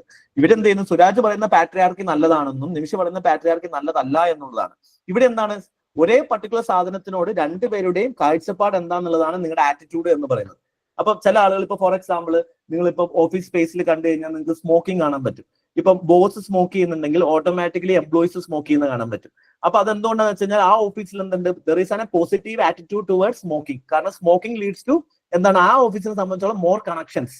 അവിടെ എന്താണ്, അപ്പൊ അവിടുത്തെ എംപ്ലോയീസ് സംബന്ധിച്ചോളം more connection with boss means more closer connection വരുമ്പോൾ മോർ പ്രൊമോഷൻസ് ഉള്ള ചാൻസസ് കൂടും, ബെറ്റർ വർക്ക് എൻവയോൺമെന്റ് വരും. So there is a positive attitude. There is also a negative attitude. Smoking ചെയ്യുന്നതുകൊണ്ട് എന്താണ്, നമ്മളിപ്പം മരിക്കുക അല്ലെങ്കിൽ ക്യാൻസർ വരും, അതുകൊണ്ട് ആളുകൾ സ്മോക്ക് ചെയ്യാതിരിക്കുന്നുണ്ട്. That is a negative attitude towards particular thing. ഇതേപോലെ ഓരോ സാധനത്തോടും നമുക്ക് പോസിറ്റീവ് ആയിട്ട് ആറ്റിറ്റ്യൂഡ് ഉണ്ടാവും, നെഗറ്റീവ് ആയിട്ടുള്ള ആറ്റിറ്റ്യൂഡ് ഉണ്ടാവും. അതുപോലെ ആപ്റ്റിറ്റ്യൂഡ് എന്ന് പറയുന്നത് നമ്മുടെ എബിലിറ്റി ആണ് അല്ലെ. സോ നമ്മുടെ വൺ പാർട്ട് ഓഫ് സിലബസ് എന്ന് പറയുന്നത് ആപ്റ്റിറ്റ്യൂഡും ആണ്. ഇവിടെ നിങ്ങൾക്ക് രണ്ട് സിനിമകൾ, നിങ്ങൾ കുറെ പേര് ചിലപ്പോൾ ഈ സിനിമ കണ്ടിട്ടുണ്ടാവും, കാണാത്തവരുണ്ടെങ്കിൽ കാണാം. It's A very good movies, both are very good movies. ഒന്ന് ഡിക്കാപ്രിയോന്റെ ഒന്ന് വിൽ സ്മിത്തിന്റെ സിനിമ ആണ്. ഒന്ന് വൂൾഫ് ഓഫ് വാൾ സ്ട്രീറ്റും രണ്ട് പെർസ്യൂട്ട് ഓഫ് ഹാപ്പിനെസ്സും ആണ്. ഈ രണ്ട് സിനിമയിലെ ഒരു പ്രത്യേകത എന്താണെന്ന് വെച്ചാൽ, ഒരു കോമൺ ആയിട്ടുള്ള കാര്യം എന്താണെന്ന് വെച്ച് കഴിഞ്ഞാൽ രണ്ടുപേരുടെയും ആപ്റ്റിറ്റ്യൂഡ് എന്താണ്, പോസിറ്റീവ് ആണ്. ഇപ്പം വൂൾഫ് ഓഫ് വാൾ സ്ട്രീറ്റിൽ is having a very positive means aptitude എന്ന് പറയുന്നത് എന്താണ്, അയാൾക്ക് സെയിൽ ചെയ്യാനുള്ള ആപ്റ്റിറ്റ്യൂഡ്, അയാൾക്ക് ആളുകളെ ടീമിനെ മാനേജ് ചെയ്യാനുള്ള ആപ്റ്റിറ്റ്യൂഡ് ഒക്കെ നിങ്ങൾക്ക് അവിടെ കാണാൻ പറ്റും. അതേപോലെ തന്നെ ഈ വിൽ സ്മിത്തിന് വന്നിട്ട് പെർസ്യൂട്ട് ഓഫ് ഹാപ്പിനെസ്സിലും ആപ്റ്റിറ്റ്യൂഡ് എന്താണ്, കറക്റ്റ് ആണ്. ആപ്റ്റിറ്റ്യൂഡ് എന്ന് പറയുന്നത് എന്താണ്, ആ എബിലിറ്റി കറക്റ്റ് ആണ്. പുള്ളിക്കാരന് ഹാർഡ് വർക്ക് ചെയ്യാനുള്ള ആപ്റ്റിറ്റ്യൂഡ് ഉണ്ട്, ഒരുപാട് ആളുകളെ മാനേജ് ചെയ്യാനുള്ള ആപ്റ്റിറ്റ്യൂഡ് ഉണ്ട്. പക്ഷെ ഈ രണ്ട് സിനിമയിൽ നമ്മൾ ഒറ്റ വ്യത്യാസം എന്താണ്, ആർക്കെങ്കിലും പറയാൻ പറ്റുമോ? ബോത്ത് ആർ സ്കിൽഫുൾ ആണ്, രണ്ടുപേർക്കും നല്ല സ്കിൽ ഉണ്ട്. പക്ഷെ ഒരു ഡിഫറൻസ് ഉണ്ട് ഇവർ രണ്ടു തമ്മിൽ. കണ്ടവരാരെങ്കിലും ഉണ്ടോ? അവരുടെ ആറ്റിറ്റ്യൂഡാണ് സാർ. ഇവര് തമ്മിലുള്ള ആറ്റിറ്റ്യൂഡിലാണ് ഡിഫറൻസ് എന്ന് പറയുന്നത്. ഇവിടെ ഇയാൾക്ക് നെഗറ്റീവ് ആറ്റിറ്റ്യൂഡും ഇയാൾക്ക് പോസിറ്റീവ് ആറ്റിറ്റ്യൂഡും ആണ്. പക്ഷെ രണ്ടുപേർക്കും എന്താണ്, രണ്ടുപേരുടെ സ്കില്ല് എന്ന് പറയുന്നത് skill settle both of them are top. രണ്ടുപേരും സ്കിൽ സെറ്റിൽ അടിപൊളിയാണ്. പക്ഷെ ഇയാൾക്ക് പോസിറ്റീവ് ആറ്റിറ്റ്യൂഡും ഇയാൾക്ക് നെഗറ്റീവ് ആറ്റിറ്റ്യൂഡും ആയതുകൊണ്ട് തന്നെ ഇയാൾ ഇനിഷ്യലി സക്സസ്ഫുൾ ആയിരുന്നു, ദെൻ ഹി വാസ് സ്ട്രഗിളിങ്. പക്ഷെ ഇയാൾ എന്താണ്, ഇനിഷ്യലി സ്ട്രഗിളിംഗ് ആയിരുന്നു, പക്ഷെ പിന്നീട് എന്ത് ചെയ്തു, ഇയാള് സക്സസിലേക്ക് പോയി. ഇതാണ് ആറ്റിറ്റ്യൂഡ് എന്നുള്ള ഡിഫറൻസസ്. നമ്മളൊരു പോസിറ്റീവ് ആറ്റിറ്റ്യൂഡ്, ഇപ്പൊ ഈ സിനിമ വെച്ച് നമ്മൾ നോക്കുകയാണെന്നുണ്ടെങ്കിൽ, ഫസ്റ്റ് മാൻ പേഴ്സൺ നോക്കുകയാണെന്നുണ്ടെങ്കിൽ, ഇപ്പം ഡിക്കാപ്രിയോന്റെ സാധനം നോക്കുകയാണെന്നുണ്ടെങ്കിൽ, ഡിക്കാപ്രിയോന്റെ കോർ ആപ്റ്റിറ്റ്യൂഡ് എന്ന് പറയുന്നത് ഫിനാൻഷ്യലും കമ്മ്യൂണിക്കേഷൻ സ്കില്ലൊക്കെയാണ്. ഇയാളുടെ കോർ ആപ്റ്റിറ്റ്യൂഡ് എന്ന സെയിൽസ്മാൻഷിപ്പ് ആണ്. സോറി, വിൽ സ്മിത്തിന്റെ കോർ ആപ്റ്റിറ്റ്യൂഡ് എന്ന് പറയുന്നത്, sorry, this is DiCaprio, this is Will Smith. So ഡിക്കാപ്രിയോന്റെ കുറച്ച് സെയിൽസ്മാൻഷിപ്പ് ആണ്. പക്ഷെ ഇവിടെ നോക്കിക്കേ, ആറ്റിറ്റ്യൂഡ് നോക്കിയേ, ഇവിടെ ഹോപ്പ്, ഓണസ്റ്റി, റെസ്പോൺസിബിലിറ്റി ആണ്. ഇവിടെ ഗ്രീഡ് ആൻഡ് ഈഗോ ആയിരുന്നു. സോ അതുകൊണ്ട് എന്ത് സംഭവിച്ചു വെച്ചാൽ, ഇയാൾ നല്ല രീതിയിൽ ഹാർഡ് വർക്ക് ചെയ്തു, ഇയാൾ മാനിപ്പുലേറ്റ് ചെയ്യാൻ തുടങ്ങി, ഫ്രോഡ് ചെയ്യാൻ തുടങ്ങി. ഇയാൾ എന്ത് ചെയ്തു, മോഡൽ കോമ്പസ് നോക്കുകയാണെന്നുണ്ടെങ്കിൽ സ്ട്രോങ് ഗ്രൗണ്ടഡ് വാല്യൂസ് ആയിരുന്നു. ഇയാളുടെ വാല്യൂസിന് എഗെയിൻസ്റ്റ് ആയിട്ട് എന്ത് ചെയ്തില്ല, ഒരിക്കലും ആക്ട് ചെയ്തില്ല. പക്ഷെ ഇവിടെ വാല്യൂസ് ഇല്ല, അല്ലെങ്കിൽ വാല്യൂസ് ഡിസ്ട്രോക്റ്റഡ് ആയിരുന്നു. അതുകൊണ്ട് എന്ത് സംഭവിച്ചതെന്ന് വെച്ച് കഴിഞ്ഞാൽ, ഇയാളുടെ സക്സസ് എന്ത് ചെയ്തു, പതുക്കെയാണ് സക്സസ് വന്നത്, പക്ഷെ വിത്ത് dignity and it was A long time success. പക്ഷെ ഡിക്കാപ്രിയോയെ സംബന്ധിച്ചോളം സക്സസ് എന്ന് പറയുന്നത് എന്തായിരുന്നു, സക്സസ് ആദ്യം ഉണ്ടായിരുന്നു, ഇനിഷ്യലി ഷോർട്ട് ടൈം സക്സസ് ഉണ്ടായിരുന്നു, പക്ഷെ ലോങ് ടൈമിലായപ്പോഴേക്ക് എന്ത് ചെയ്തു, സക്സസ് ഫെയിലിയർ ആയി മാറി എന്നുള്ളതാണ്. So he become A failure and he become successful. One reason is that he is A negative attitude and he has A positive attitude. So attitude plus aptitude. നിങ്ങൾക്ക് കഴിവുണ്ടായിട്ട് മാത്രം കാര്യമില്ല, നിങ്ങളുടെ attitude കൂടി correct ആണെങ്കിൽ മാത്രമേ നിങ്ങൾക്ക് എവിടെ എത്താൻ പറ്റുള്ളൂ, നിങ്ങൾക്ക് ഓൾട്ടിറ്റ്യൂഡിൽ എത്താൻ പറ്റുള്ളൂ, ഉയരങ്ങളിലേക്ക് എത്താൻ പറ്റുള്ളൂ എന്നാണ് പറയുന്നത്. This is one part of syllabus. Every year at least 2 question will come from this aspect. ഒന്നെങ്കിൽ ആപ്റ്റിറ്റ്യൂഡ് നമ്മൾ ഡിഫറൻസ് ആയിരിക്കും, അല്ലെങ്കിൽ ആറ്റിറ്റ്യൂഡിന്റെ പ്രോബ്ലംസ് ആയിരിക്കും, അല്ലെങ്കിൽ ആപ്റ്റിറ്റ്യൂഡിന്റെ പ്രോബ്ലംസ് ആയിരിക്കും, അല്ലെങ്കിൽ അതിന്റെ സിഗ്നിഫിക്കൻസ് ആയിരിക്കും. സോ ഈ ഒരു പർട്ടിക്കുലർ പാർട്ട് പഠിച്ചാൽ നിങ്ങൾക്ക് 20 മാർക്സ് എന്തായാലും എന്ത് ചെയ്യും, ക്വസ്റ്റ്യൻസ് വരും. ഇതിന്റെ ബേസ് ചെയ്തിട്ട് എന്ത് ചെയ്യും, ഒരു കേസ് സ്റ്റഡിയും എല്ലാ വർഷം അറ്റ്ലീസ്റ്റ് 20 മാർക്കിന്റെ 25 മാർക്കിന്റെ ഒരു കേസ് സ്റ്റഡി നിങ്ങൾക്ക് എല്ലാ വർഷത്തെ UPSC പേപ്പർ എടുത്ത് നോക്കി കഴിഞ്ഞാൽ നിങ്ങൾക്ക് കാണാൻ പറ്റും. Okay, so that is one part of our syllabus. And another part of our syllabus is that emotional intelligence. What is emotional intelligence? നേരത്തെ പറഞ്ഞിട്ടുണ്ട് ഇമോഷണൽ ഇന്റലിജൻസ് എന്താണെന്നല്ലോ അല്ലെ. Chris Garner I forgot the name. Okay, emotional intelligence എന്ന് പറഞ്ഞാൽ എന്താ? വൈകാരിക ബുദ്ധി അല്ലേ? വൈകാരിക ബുദ്ധി എന്ന് പറഞ്ഞാൽ എന്താ അർത്ഥം? ഒരു സിറ്റുവേഷനിൽ നമ്മൾ എങ്ങനെ പെരുമാറണം, അല്ലെങ്കിൽ ആ സിറ്റുവേഷനിൽ നമ്മുടെ ഇമോഷൻ എന്താന്ന് മനസ്സിലാക്കിയിട്ട് അതിനെ പോസിറ്റീവായി കണ്ട് ആ ഒരു എന്താ പറയാ, ഒരാളെ വ്യക്തികളുടെ സ്വഭാവം എന്നൊക്കെ പറയില്ലേ. ഓക്കെ, ജിസ് ജോയിന്റെ മൂവീസ് കണ്ടിട്ടില്ല നമ്മള്? ജിസ് ജോയിന്റെ മൂവി എന്ന് പറഞ്ഞു കഴിഞ്ഞാൽ എന്താണ്, അയാൾ ഡയറക്ട് ചെയ്യുന്ന മൂവീസ് എല്ലാം എന്ന് പറയുന്നത് ബേസിക്കലി ഇമോഷണൽ ഇന്റലിജൻസിന്റെ മൂവീസ് ആയിരിക്കും. കാരണം അയാൾ എപ്പോഴും ഇപ്പൊ ബൈസിക്കിൾ തീപ്സ് ഒക്കെ കണ്ടു കഴിഞ്ഞാൽ നിങ്ങൾക്ക് അറിയാം, ആ മൂവീസിലൊക്കെ എന്താ, ബാക്കിയുള്ളവന്റെ പ്രശ്നം എന്താണെന്ന് മനസ്സിലാക്കി കഴിഞ്ഞ് കഴിഞ്ഞാൽ നമ്മുടെ പ്രശ്നം തീരാവുന്നത്. ബാക്കിയുള്ളവന്റെ സൈഡിൽ നിന്ന് നമുക്ക് ആലോചിക്കാൻ പറ്റി കഴിഞ്ഞു കഴിഞ്ഞാൽ എന്ത് ചെയ്യും, അവിടെ ഒരു പ്രോബ്ലം ഇല്ല, എല്ലാവരും നല്ലവരാന്നുള്ളതായിരിക്കും ജിസ് ജോയിന്റെ മൂവി എല്ലാം അവസാനിപ്പിക്കുന്നത്. അതേപോലെ റീസെന്റ് ഇറങ്ങിയ സിനിമയാണ് ടൂറിസ്റ്റ് ഫാമിലി. ചിലപ്പോൾ ഒരുപാട് പേര് കണ്ടിട്ടുണ്ടാവും അല്ലെ. നിങ്ങൾ നോക്കി നോക്കിയാൽ ആ സിനിമയിൽ എല്ലാവരും എന്താണ്, ഇവര് കടന്നുപോയുള്ള സിറ്റുവേഷൻസ് മനസ്സിലാക്കി ഇവർക്ക് വേണ്ടി പോസിറ്റീവായിട്ട് പ്രവർത്തിച്ചാൽ. ഇപ്പൊ ആദ്യം തന്നെ പോലീസുകാരൻ എന്ത് ചെയ്തു, ഇവര് കഷ്ടപ്പെട്ട് വന്നാന്നുള്ളതുകൊണ്ട് എന്ത് ചെയ്തു, ഇവരുടെ ഭാഗത്തുള്ള പ്രോബ്ലംസ്, ഒരു മൈഗ്രന്റിന്റെ അല്ലെങ്കിൽ ഒരു ഇല്ലീഗൽ മൈഗ്രന്റിന്റെ പ്രോബ്ലം അയാൾ അവിടെ പ്രോസിക്യൂഷൻ കൊണ്ടാണ് അയാൾ വരുന്നതെന്ന് മനസ്സിലാക്കി ഹി അലോയിങ് ദാറ്റ് എൻട്രി. ആ സ്ഥലത്തുള്ള ആളുകളെല്ലാം ഇയാൾക്ക് ജോലി കൊടുക്കുന്നു, ഇയാളെ ലാസ്റ്റ് പോലീസ് എൻക്വയറി വരുന്ന സമയത്ത് ഇവരെ പ്രൊട്ടക്ട് ചെയ്യുന്നു. All because of all this people are showing emotional intelligence. ബാക്കി എതിരെ നിൽക്കുന്ന ആളുകളുടെ ഇമോഷൻ എന്താണെന്ന് മനസ്സിലാക്കുകയും നമ്മുടെ ഇമോഷൻ എന്താണെന്ന് മനസ്സിലാക്കുകയും രണ്ടുപേരുടെയും ഇമോഷണൽ പോസിറ്റീവിന് വേണ്ടിയിട്ട് എന്ത് ചെയ്യുക, അല്ലെങ്കിൽ രണ്ടുപേർക്കും ഗുണം ഉണ്ടാകാൻ വേണ്ടിയിട്ട് ആക്ട് ചെയ്യുന്നതിനെയാണ് നമ്മൾ ഇമോഷണൽ ഇന്റലിജൻസ് എന്ന് പറയുന്നത്. Very important part of UPSC നിങ്ങളുടെ സിലബസിൽ വളരെ ഇമ്പോർട്ടന്റ് ആയ പാർട്ടാണ് ഇമോഷണൽ ഇന്റലിജൻസ് എന്ന് പറയുന്ന ഒരു ആസ്പെക്ട്. എല്ലാ വർഷവും നിങ്ങൾക്ക് ഇവിടുന്ന് ക്വസ്റ്റ്യൻ വരും, എല്ലാ വർഷവും ക്വസ്റ്റ്യൻസ് വരും. അതേപോലെ തന്നെ എല്ലാ വർഷവും ഇമോഷണൽ ഇന്റലിജൻസ് ഡിപ്പെൻഡ് ചെയ്തിട്ടുള്ള കേസ് സ്റ്റഡീസും നിങ്ങൾക്ക് കാണാൻ പറ്റും. ഓക്കെ, സോ ഈ ഒരു ആസ്പെക്റ്റും നിങ്ങൾ പഠിച്ചു കഴിഞ്ഞാൽ തന്നെ നിങ്ങൾ ഒരു 50% മുകളിൽ ഏകദേശം എന്ത് ചെയ്യും, നിങ്ങളെ കംപ്ലീറ്റ് സിലബസ് നിങ്ങൾ കഴിഞ്ഞു. ഇനി നിങ്ങൾക്ക് വളരെ ഇമ്പോർട്ടന്റ് ആയിട്ടുള്ള ഒരു ഏരിയ എന്ന് പറയുന്നതാണ് civil service values and ethics in governance. ഈ സിനിമ കണ്ടുണ്ടോ?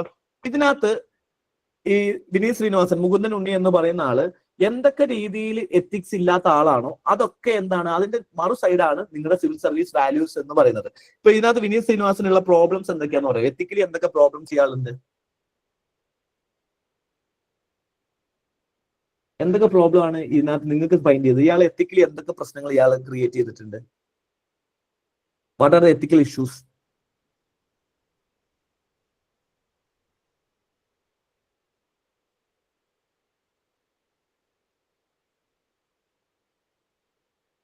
കണ്ടിട്ടുണ്ടാവില്ലല്ലോ സിനിമ നിങ്ങള്.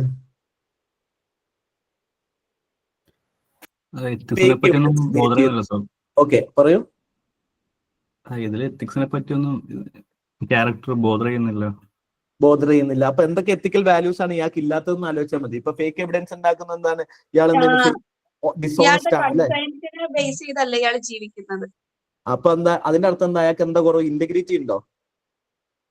ലാക്ക് ഓഫ് ഇന്റഗ്രിറ്റി, ഡിസോണസ്റ്റ് ആണ്, ട്രാൻസ്പെറന്റ് അല്ല, ഇയാളെല്ലാം ഉടായിപ്പാണ് ചെയ്യുന്നത്. എമ്പതി എന്ന് പറയുന്ന ഒന്നും ഇയാൾക്കില്ല. ഇല്ല, എമ്പതി എന്ന് പറയുന്ന സാധനം ഇയാൾക്ക് തൊട്ട് തീണ്ടിയിട്ടില്ല. എമ്പതി ഇല്ല, കോമ്പാഷൻ ഇല്ല, അല്ലെ? ഇതൊന്നും ഇയാള് കാണുന്നേ ഇല്ല. ട്രാൻസ്പെറൻസി ഇല്ല, ലാക്ക് ഓഫ് ഇന്റഗ്രിറ്റി, ഡിസോണസ്റ്റ് ആണ്, ട്രൂത്ത്ഫുൾ ആണോ ഇയാള് ആളുകളെ മീൻസ് ആണോ ആയിട്ടാണ് ഉപയോഗിക്കുന്നത്, എൻഡ് ആയിട്ടാണ് ഉപയോഗിക്കുന്നത്? ഇയാൾ ആളുകളെ എൻഡ് ആയിട്ടാണ് ഉപയോഗിക്കുന്നത്, മീൻസ് ആയിട്ടല്ല ഉപയോഗിക്കുന്നത്. Okay, so people for him, humans are ആരാണ്? പീപ്പിൾ എന്ന് പറയുന്നത് എൻഡ് ഇൻ ഇറ്റ് സെൽഫ് ആണ്. അയാളുടെ ബെനിഫിറ്റിന് വേണ്ടിയിട്ടാണ് അയാൾ ഉണ്ടാക്കുന്നത്, എൻഡ് ഇൻ ഇറ്റ് സെൽഫ് ആണ്. അതേപോലെ തന്നെ ഇയാൾ എന്താണ്, ഇയാൾ ഹെഡോണിസ്റ്റിക് പ്ലഷർ ഇയാൾ കാണിക്കുന്നില്ല, ഇയാൾ ഹാപ്പിനെസിന് വേണ്ടി ഇയാൾ എന്തും ചെയ്യും. സോ ഇയാൾ എന്താണ്, ഈ പേഴ്സൺ എന്ന് പറഞ്ഞാൽ ഹെഡോണിസ്റ്റിക് ആണ്, അല്ലെ? ഹെഡോണിസ്റ്റിക് ബിഹേവിയർ നിങ്ങൾക്ക് ഇയാൾ കാണാൻ പറ്റും. സെൽഫ് പ്ലഷറിന് വേണ്ടിയിട്ട് ഇയാൾ എന്തും ചെയ്യും. ലാക്ക് ഓഫ് പ്രൊഫഷണൽ ഇന്റഗ്രിറ്റി നമ്മൾ ഓൾറെഡി എഴുതി. ലാക്ക് ഓഫ് പ്രൊഫഷണൽ ഗ്രീഡ് കാണാൻ പറ്റും, ഫ്രോഡ് കാണാൻ പറ്റും. പിന്നെ എത്തിക്കൽ ഈഗോയിസം പറഞ്ഞു, സെൽഫിഷ്നെസ് ആണ്. ഓക്കെ, സെൽഫിഷ് ആണ്. ലാക്ക് ഓഫ് എന്താണ്, പബ്ലിക് വാല്യൂ ഇല്ല, സെൽഫ്ലെസ് സർവീസ് ഇയാൾക്കില്ല. ഇയാൾ ഒരു അഡ്വക്കേറ്റ് ആണ്, സോ ഈ ഷുഡ് ബി സെൽഫ്ലെസ് ആയിരിക്കണം. അതുപോലെ റൂൾ ഓഫ് ലോയ്ക്ക് എഗെയിൻസ്റ്റ് ആണോ? എഗെയിൻസ്റ്റ് റൂൾ ഓഫ് ലോ ആണ്, അല്ലേ? അതാണ്. സോ നോക്കിയേ, നമ്മൾ ഇപ്പൊ തന്നെ കണ്ടെത്തിയ ഒരുപാട് പ്രോബ്ലംസ് ഇയാൾ ചെയ്തു എന്ന് പറഞ്ഞു, അല്ലേ? ഇതൊക്കെയാണ് എന്തെന്ന് പറയുന്നത് സിവിൽ സർവീസിന്റെ വാല്യൂസ് എന്ന് പറയുന്നത്. എന്ത് വേണം? ഓണസ്റ്റ് ആയിരിക്കണം. ഇതിന്റെ നേരെ ഓപ്പോസിറ്റ് ആയിരിക്കും സിവിൽ സർവീസിന് നമുക്ക് വേണ്ട വാല്യൂസ്. ഇപ്പോൾ ഓണസ്റ്റ് ആയിരിക്കണം, ഇന്റഗ്രിറ്റി ആയിരിക്കണം, ട്രാൻസ്പെറൻസി വേണം, അക്കൗണ്ടബിലിറ്റി വേണം, എംപത്തറ്റിക് ആയിരിക്കണം, കോമ്പാഷൻ വേണം, ട്രൂത്ത്ഫുൾ ആയിരിക്കണം, റൂൾ ഓഫ് ലോ ഫോളോ ചെയ്യണം. അതുപോലെ തന്നെ people should be treated means rather than end in itself. Hedonistic ആവാൻ പാടില്ല, അല്ലെ? ഇയാൾ എന്തായിരിക്കണം, നമ്മള് മീൻസ് പ്രിൻസിപ്പിൾ എന്നൊക്കെ പറയും. അതേപോലെ ഗ്രീഡ്, അതുപോലെയുള്ള എൻവി ആയിട്ടുള്ള നെഗറ്റീവ് ഇമോഷൻസ് എന്ത് ചെയ്യാൻ പാടില്ല, ഒരാൾക്ക് ഉണ്ടാവാൻ പാടില്ല. ഇപ്പൊ എൻവി, ഇപ്പൊ മഹാഭാരതം എന്ന് പറയുന്ന വാർ ഉണ്ടാവാൻ കാരണം എന്താണ്? എൻവി ആണ്, അല്ലെ? അസൂയ കൊണ്ട് ഉണ്ടായിട്ടുള്ള വാറാണ്. അതുപോലെ കറപ്ഷൻ ആണ്. ഇയാൾ എന്ത് ചെയ്യുന്നുണ്ട്, ഭാര്യ ആവുന്നതിന് മുമ്പ് ആ പെണ്ണിന് കറപ്ഷൻ ചെയ്തിട്ടാണ് ഹോസ്പിറ്റലിൽ കേസ് പിടിക്കുന്നത്. അപ്പൊ ആളുകളെ കൊല്ലുന്നുണ്ട്. സോ ഇറ്റ്സ് ലൈക്ക് എന്തൊക്കെ പ്രോബ്ലം ഇയാൾ ചെയ്യുന്നു അതിന് നേരെ ഓപ്പോസിറ്റ് ആണ് സിവിൽ സർവീസിന്റെ വാല്യൂസ് ആൻഡ് എത്തിക്സ് എന്ന് പറയുന്നത്. സോ ഈ ഒരു മുകുന്ദനുണ്ണിനെ നിങ്ങൾക്ക് പഠിച്ചു കഴിഞ്ഞാൽ ഓട്ടോമാറ്റിക്കലി നിങ്ങൾ ഈ പോർഷൻസ് ആക്ച്വലി തീർന്നു. ഇത് നിങ്ങൾക്ക് ചെയ്യേണ്ടത് ഇതിന്റെ എല്ലാത്തിന്റെ ഡെഫിനേഷൻ എന്ത് ചെയ്യണം, നിങ്ങൾക്ക് വേണം. ഇതിന്റെ മീനിങ് എന്താണെന്ന് നിങ്ങൾക്ക് അറിയണം. ഇതുമായി റിലേറ്റ് ചെയ്യുന്ന നിങ്ങൾക്ക് പബ്ലിക് സർവീസിൽ വരുന്ന എക്സാമ്പിൾസ് വേണം, പേഴ്സണൽ ലൈഫിൽ വരുന്ന എക്സാമ്പിൾസ് വേണം, ജനറൽ ആയിട്ട് വരുന്ന എക്സാമ്പിൾസ് വേണം. അതുപോലെ കറപ്ഷന്റെ കാര്യം പറഞ്ഞു, പ്രൊഫഷണൽ ഇന്റഗ്രിറ്റി ഒക്കെ പറഞ്ഞു. Okay, so all these aspects. ഇപ്പൊ ഇത്രയും ഈ മുകുന്ദനുണ്ണി എന്ത് ചെയ്യുന്നോ അതിന്റെ ഓപ്പോസിറ്റ്സ് എന്ന് പറയുന്നതാണ് നമ്മുടെ എത്തിക്കൽ വാല്യൂസ് എന്ന് പറയുന്നത്. ഇനി ഇതിനകത്ത് വരുന്ന എത്തിക്സിൽ വരുന്ന മേജർ ആയിട്ടുള്ള ഒരു പോർഷൻസ് എന്ന് പറയുന്നത് ഫിലോസഫേഴ്സിന്റെ ആസ്പെക്ട്സ് ആണ്. ഫിലോസഫേഴ്സിന്റെ ആസ്പെക്റ്റിൽ നമുക്കാണ് ഈ ഫിലോസഫേഴ്സിന്റെ ആസ്പെക്റ്റിനാണ് നമുക്ക് കൂടുതൽ എന്ത് വരിക, നിങ്ങൾക്ക് കോഡ് ബേസ്ഡ് ആയിട്ടുള്ള ക്വസ്റ്റ്യൻസ് വരുന്ന ഫിലോസഫേഴ്സിന്റെ ആസ്പെക്ട്സിൽ നിന്നായിരിക്കും. ഓക്കെ, നമുക്കൊരു കോട്ട് തന്നിട്ട് പറയുന്നുണ്ടാവും, what do you understand by this particular quote എന്ന് നിങ്ങൾക്ക് പൊതുവെ കാണാൻ പറ്റും. അല്ലെങ്കിൽ എപ്പോഴും അതിനകത്ത് ചോദിക്കുക, ആ കോട്ടിന്റെ മീനിങ് ഒരിക്കലും നിങ്ങളോട് ചോദിച്ചിട്ടുണ്ടാവില്ല. നിങ്ങൾ ആ ക്വസ്റ്റ്യൻസ് എല്ലാം എടുത്തു നോക്കിയോ, ഫിലോസഫേഴ്സുമായിട്ട് കോട്ട് വരുന്ന ക്വസ്റ്റ്യൻസിൽ 2 രീതിയിലായിരിക്കും ക്വസ്റ്റ്യൻസ് വന്നേക്കുക. ഒന്നാമത്തെ ക്വസ്റ്റ്യന്റെ ഇൻഡിക്കേഷൻ എന്ന് പറഞ്ഞു കഴിഞ്ഞാൽ what do you mean by this particular quote. Okay, നിങ്ങൾ എന്താണ് ഈ കോട്ടുമായിട്ട് മീൻ ചെയ്യുന്നത്? അല്ലെങ്കിൽ രണ്ടാമത്തെ ചോദ്യം what is the relevance of this quote in the present contest. Present കോണ്ടെസ്റ്റിൽ ആസ് പെർ യു നിങ്ങൾക്ക് എന്താണ് വീണ്ടും ചോദിക്കുന്നത്. So what do you think that what is the present relevance? ഈ കോണ്ടെസ്റ്റിൽ പ്രസന്റ് കോണ്ടെസ്റ്റിൽ ഈ കോട്ടിന്റെ റെലവൻസ് എന്താ? ഇവിടെ നിങ്ങൾ ശ്രദ്ധിക്കേണ്ടത്, നിങ്ങളോട് ഈ കോട്ടിന്റെ മീനിങ് എഴുതാനല്ല പറഞ്ഞിട്ടുള്ളത്. ഈ കോട്ടിന്റെ മീനിങ്ങോ കോട്ടിനെ പറ്റി എക്സ്പ്ലെയിൻ ചെയ്യുക എന്നുള്ളതല്ല ക്വസ്റ്റ്യൻ ഇൻഡിക്കേഷൻ. നിങ്ങൾക്ക് ഈ കോട്ടുമായിട്ട് എന്തൊക്കെ മനസ്സിലായി, എങ്ങനെ നിങ്ങൾക്ക് ഇത് റിലേറ്റ് ചെയ്യാൻ പറ്റും, അതേപോലെ തന്നെ നിങ്ങൾക്ക് എന്ത് ചെയ്യാൻ പറ്റും, ആ കോട്ടുമായിട്ട് നിങ്ങൾക്ക് ഈ പർട്ടിക്കുലർ കോട്ടുമായിട്ട് പ്രസന്റ് കോണ്ടെസ്റ്റിലെ റെലവൻസ് എന്താണെന്നുള്ളത് നിങ്ങൾക്ക് കാണാൻ പറ്റും. ഇപ്പം ആ രീതിയിലായിരിക്കും എന്ത് ചെയ്യാൻ നിങ്ങളുടെ ആൻസർ. നമുക്ക് അത് ഡിസ്കസ് ചെയ്യാം, എങ്ങനെയാണ് എത്തിക്സിന്റെ ഒരു കോട്ട് ബേസ്ഡ് ആയിട്ടുള്ള ആൻസർ എഴുതുമ്പോൾ എങ്ങനെ എഴുതണം, അതിന്റെ സ്ട്രക്ചറിങ് എന്താ നമുക്ക് ഇനി അങ്ങോട്ട് പോകുമ്പോൾ നമുക്ക് ഡിസ്കസ് ചെയ്യാം കേട്ടോ. ഇപ്പം ഫിലോസഫേഴ്സ് എന്ന് പറഞ്ഞ ആസ്പെക്ട്സ് കൂടി ഉണ്ട് സിലബസിൽ. ഇത്രയും ആസ്പെക്ട്സ് കഴിഞ്ഞ് കഴിഞ്ഞാൽ നിങ്ങൾ എത്തിക്സിന്റെ സിലബസ് തീർന്നു. അപ്പൊ ഞാനിപ്പോ എന്താ ചെയ്തതെന്ന് വെച്ചാൽ എത്തിക്സിന്റെ സിലബസിന് എന്ത് ചെയ്ത് ക്ലബ് ചെയ്താണ് ചെയ്തിട്ടുള്ളത്. അപ്പൊ 8 കോർ ആസ്പെക്ട്സ് ഉണ്ട്, അതെന്ത് ചെയ്തു 4 സെക്ഷനിലേക്ക് മാറ്റി, പ്ലസ് 3 സെക്ഷൻ ഇതും പ്ലസ് ഫിലോസഫേഴ്സിന്റെ ആസ്പെക്ട്സും. ഇത്രയും നോക്കി കഴിഞ്ഞ് കഴിഞ്ഞാൽ നിങ്ങൾ എത്തിക്സിന്റെ സിലബസ് കാണാൻ പറ്റും. ഇവിടെ ഡയറക്ടറിന്റെ ബ്രില്യൻസ് കണ്ടോ? ഇയാളുടെ നേരിൽ കണ്ടോ? ഒരു ചെറുത്താനെ കണ്ടോ? കണ്ടോ? കൊമ്പ് കണ്ടോ? സോ നിങ്ങൾ ഒബ്സർവ് ചെയ്തായിരുന്നു, അത് നേരത്തെ കണ്ടിട്ടുണ്ടാവും അല്ലെ? അപ്പം ഓട്ടോമാറ്റിക്കലി എന്താണ്, ബേസിക്കലി നിങ്ങൾക്ക് പറയാൻ പറ്റും എത്തിക്സിന്റെ സിലബസ് എന്ത് ചെയ്യാം, വളരെ ഷോർട്ട് ആയിട്ട് തന്നെ നിങ്ങൾക്ക് എന്ത് ചെയ്യാൻ പറ്റും, കവർ ചെയ്യാൻ പറ്റും എന്നുള്ളതാണ്.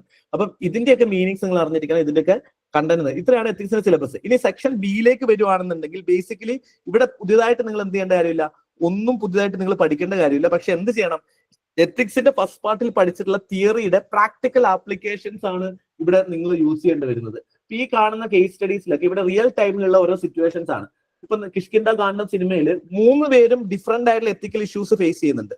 ഈ 3 ആളുകളും തമ്മിൽ നിങ്ങൾക്ക് കാണാൻ പറ്റും ഒരുപാട് എത്തിക്കൽ ഡിലമാസ് കാണാൻ പറ്റും. എന്താണ് എത്തിക്കൽ ഡിലമാസ് എന്ന് പറയുന്നത്? കൃത്യമായിട്ട് എന്താണോ റൈറ്റ്, എന്താണോ റോങ്, എന്താണെന്നോ തിരിച്ചറിയാൻ പറ്റാത്ത അവസ്ഥയാണ്. There is a conflicting ethical values at the stake. ഒരേ സമയം 2 കോൺഫ്ലിക്റ്റിംഗ് വാല്യൂസ് വരുന്ന സമയത്ത് which is right and which is wrong എന്നുള്ളത് ഡിസൈഡ് ചെയ്യാൻ പറ്റാത്ത ഒരു അവസ്ഥയെ നമുക്ക് എന്ത് വിളിക്കാം, എത്തിക്കൽ ഡിലമാസ് എന്ന് വിളിക്കാൻ പറ്റും. അപ്പൊ ഇവിടെ ഈ 3 സിറ്റുവേഷൻ സിനിമ കണ്ടുവരിക, 3 സിറ്റുവേഷനിൽ 3 പേരും എന്താണ്, ഡിഫറെന്റ് ആയിട്ടുള്ള എത്തിക്കൽ കോൺഫ്ലിക്റ്റിലാണ് പോകുന്നത്. ഇതുപോലുള്ള സമയങ്ങളിൽ നമ്മൾ എങ്ങനെയാണ് ഈ സിറ്റുവേഷൻ ഹാൻഡിൽ ചെയ്യുന്നത്? ഇവിടെയും നമുക്ക് കാണാൻ പറ്റും ഒരു പ്രോബ്ലംസ് ഇവിടെ കാണാൻ പറ്റും. ആ പ്രാക്ടിക്കൽ സിറ്റുവേഷനിൽ ഹൗ യു റിയാക്റ്റഡ്, നിങ്ങൾ തിരിച്ചു വീട്ടിൽ പോയോ, അതോ നിങ്ങൾ you have taken the all the measures, അതിനുള്ള സ്റ്റെപ്പ് ബൈ സൊല്യൂഷൻസ് എന്തായിരുന്നു എന്നുള്ളത്. ഈ ഫ്ലഡിൽ നിങ്ങൾ എന്ത് ചെയ്യണം എന്നുള്ളത് UPSC ഒരുപാട് തവണ ചോദിച്ചിട്ടുള്ള ക്വസ്റ്റ്യൻസ് ആണ്. ഓക്കെ, ഒരു ഫ്ലഡ് വരുന്ന സിറ്റുവേഷൻസിൽ നിങ്ങൾക്ക് എക്സ്റ്റേണൽ ആക്സസ് ഇല്ലാതിരിക്കുന്നു, ആ സമയത്ത് നിങ്ങൾ എങ്ങനെയാണ് ഒരാളെ രക്ഷിക്കുക? സോ ഫ്ലഡുമായി റിലേറ്റ് ചെയ്യുന്ന ഒരുപാട് കാണാൻ കണ്ടു. അതുപോലെ തന്നെ സിവിൽ സർവീസ് വാല്യൂവിൽ when personal interest conflict with നിങ്ങളുടെ പ്രൊഫഷണൽ ഇൻട്രസ്റ്റുമായിട്ട് കോൺഫ്ലിക്ട് വരുന്ന സമയത്ത് നിങ്ങൾ എങ്ങനെയാണ് ആ സിറ്റുവേഷൻസ് ഡീൽ ചെയ്യേണ്ടത് എന്നുള്ളത് നിങ്ങൾക്ക് എന്ത് ചെയ്യാൻ പറ്റും, സിവിൽ സർവീസിലെ കേസ് സ്റ്റഡീസിൽ ഒരുപാട് കാണാൻ പറ്റും. ഇതാണ് സെക്ഷൻ ബി എന്ന് പറയുന്നത്. എത്തിക്സിന്റെ കേസ് സ്റ്റഡിക്ക് മാത്രമായിട്ട് നമ്മളൊരു ആഫ്റ്റർ ഒരു 10 days അറൌണ്ട് 15 ഒക്കെ ആകുമ്പോൾ we are conducting case studies മാത്രമായിട്ട് ഒരു വെബിനാർ വെക്കുന്നുണ്ട്. എങ്ങനെയാണ് എത്തിക്സിന്റെ കേസ് സ്റ്റഡി, കാരണം അത് മാത്രം ഒരു 1.5 മണിക്കൂർ നമുക്ക് പറയാനുണ്ട്. ഈ കേസ് സ്റ്റഡീസ് ഒക്കെ നമുക്ക് ക്ലാസ് ചെയ്തിട്ട് ആക്ച്വലി ഒരുപാട് കേസ് സ്റ്റഡീസ് ഒന്നുമില്ല, ഒരു 8 തീം ഓഫ് കേസ് സ്റ്റഡീസ് മാത്രമേ ഉള്ളൂ. അപ്പൊ ഈ തീമുകൾ പഠിച്ചു കഴിഞ്ഞാൽ പിന്നെ ബാക്കിയെല്ലാം അതിന്റെ സ്റ്റോറി മാത്രമേ മാറുന്നുള്ളൂ. ബാക്കി എന്താണ്, ക്രക്സ് ഒന്നാണ്. അതിന്റെ എത്തിക്കൽ കോൺഫ്ലിക്ട് എന്തായിരിക്കും, ഒന്നായിരിക്കും.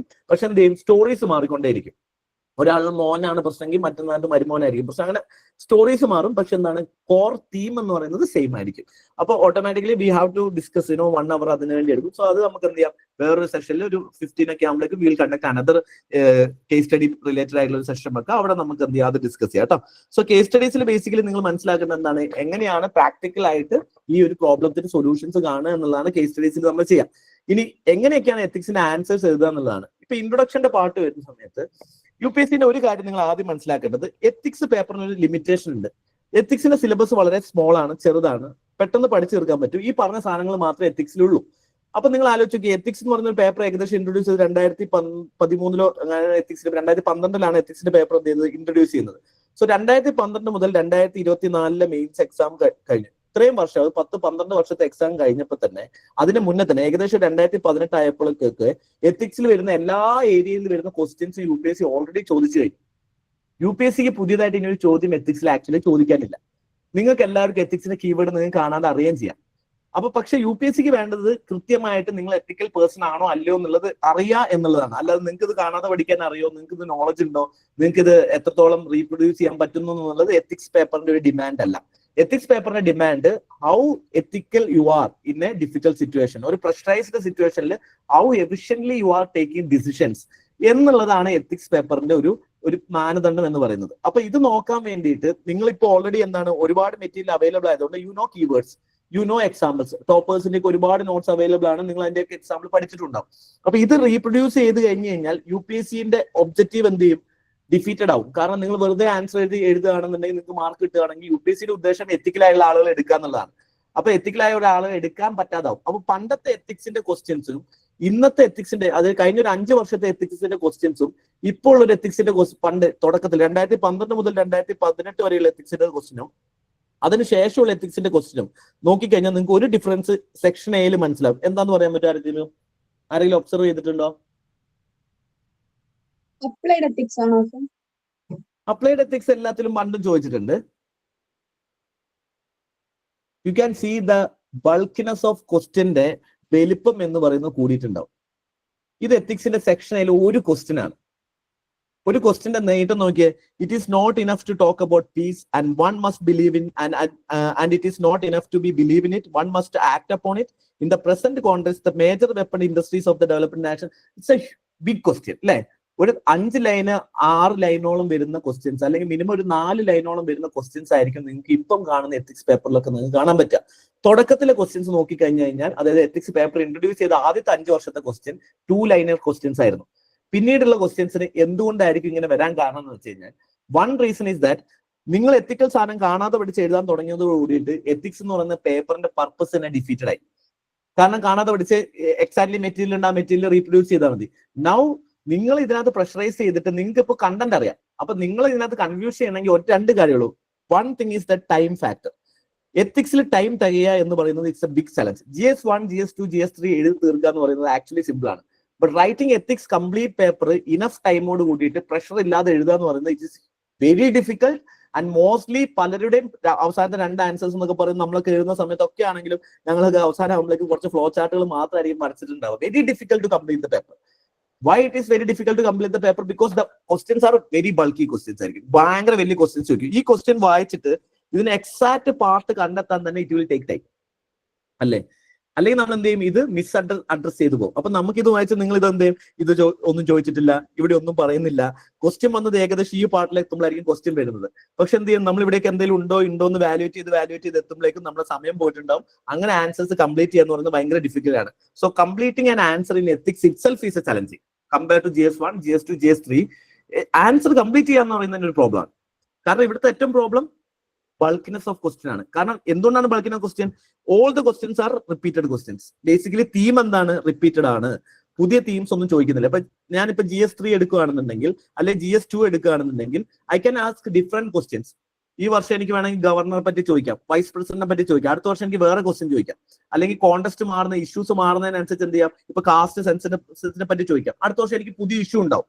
പക്ഷെ എത്തിക്സിൽ പുതിയ ഇഷ്യൂസ് എനിക്ക് ചോദിക്കാൻ വരുന്ന പറ്റുന്നില്ല. അപ്പൊ എനിക്ക് എന്ത് ചെയ്യാം, എനിക്ക് വാല്യൂ ഇന്റഗ്രിറ്റിയും അല്ലെങ്കിൽ സിവിൽ സർവീസിന്റെ വാല്യൂസ് മാത്രമേ ചോദിക്കാനുള്ളൂ. സോ മൈ UPSC സംബന്ധിച്ചോളം എന്ത് ചെയ്തു, ടോപ്പിക് തീർന്നു. ഇനി ഒറ്റ സിറ്റുവേഷനേ ഉള്ളൂ, മേക്ക് എന്താണ് സിറ്റുവേഷൻ ബിക്കം മോർ ഡിഫിക്കൽട്ട്.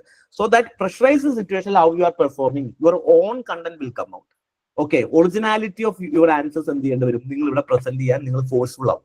അപ്പൊ ഇത് വലിയ ചലഞ്ചാണ്. അതുകൊണ്ടാണ് എത്തിക്സിന്റെ ആൻസർ ബാക്കിയുള്ള ആൻസേഴ്സിനെക്കാട്ടും you should practice. You should repeatedly practice ethics answers because this is very challenging to complete the paper with respect to ethics. Paper completion itself is a challenge for ethics. Okay, so ഒരു introduction എഴുതുന്ന സമയത്ത് എത്തിക്സിന്റെ introduction it is all depend on the question. എത്തിക്സിനകത്ത് നമുക്കൊരു structured ആയിട്ടുള്ള ഇങ്ങനെ തന്നെ എല്ലാ ആൻസർ എഴുതണം എന്നല്ല നമുക്ക് പറയാൻ പറ്റുക. Based on question you need to change your approach. Okay, so ഒരു ഡിഫറെന്റ് ഫോർമാറ്റ് ഞാൻ പറയാം. One thing is that safest position എന്ന് പറയുന്നത് if there is a keyword based question ആണ്. ഇപ്പൊ question start from what is integrity, അല്ലെങ്കിൽ ഇന്റഗ്രിറ്റിയെ പറ്റിയ ഒരു ക്വസ്റ്റ്യൻ ആണ്, അല്ലെങ്കിൽ എത്തിക്സിനെ പറ്റിയ ഒരു ക്വസ്റ്റ്യൻ ആണെന്നുണ്ടെങ്കിൽ you can just define the keyword and start your answers. Or you can also quote something. അതുമായി റിലേറ്റ് ചെയ്യുന്ന എന്തെങ്കിലും കോട്ട്സ് നിങ്ങൾക്ക് അറിയെങ്കിൽ വെരി യൂസ്ഫുൾ ആണ്. ഈ കോട്ട്സ് വെച്ച് നിങ്ങൾക്ക് എന്ത് ചെയ്യാൻ പറ്റും, അതുമായി റിലേറ്റ് ചെയ്യുന്ന രീതിയിൽ നിങ്ങൾക്ക് കോട്ട് യൂസ് ചെയ്യാം. അതുപോലെ എത്തിക്കൽ ഡിലമാസ് ആണ് നിങ്ങൾക്ക് എന്തെങ്കിലും ഫൈൻഡ് ചെയ്യാൻ പറ്റുന്ന അത് വെച്ച് യൂസ് ചെയ്യാം.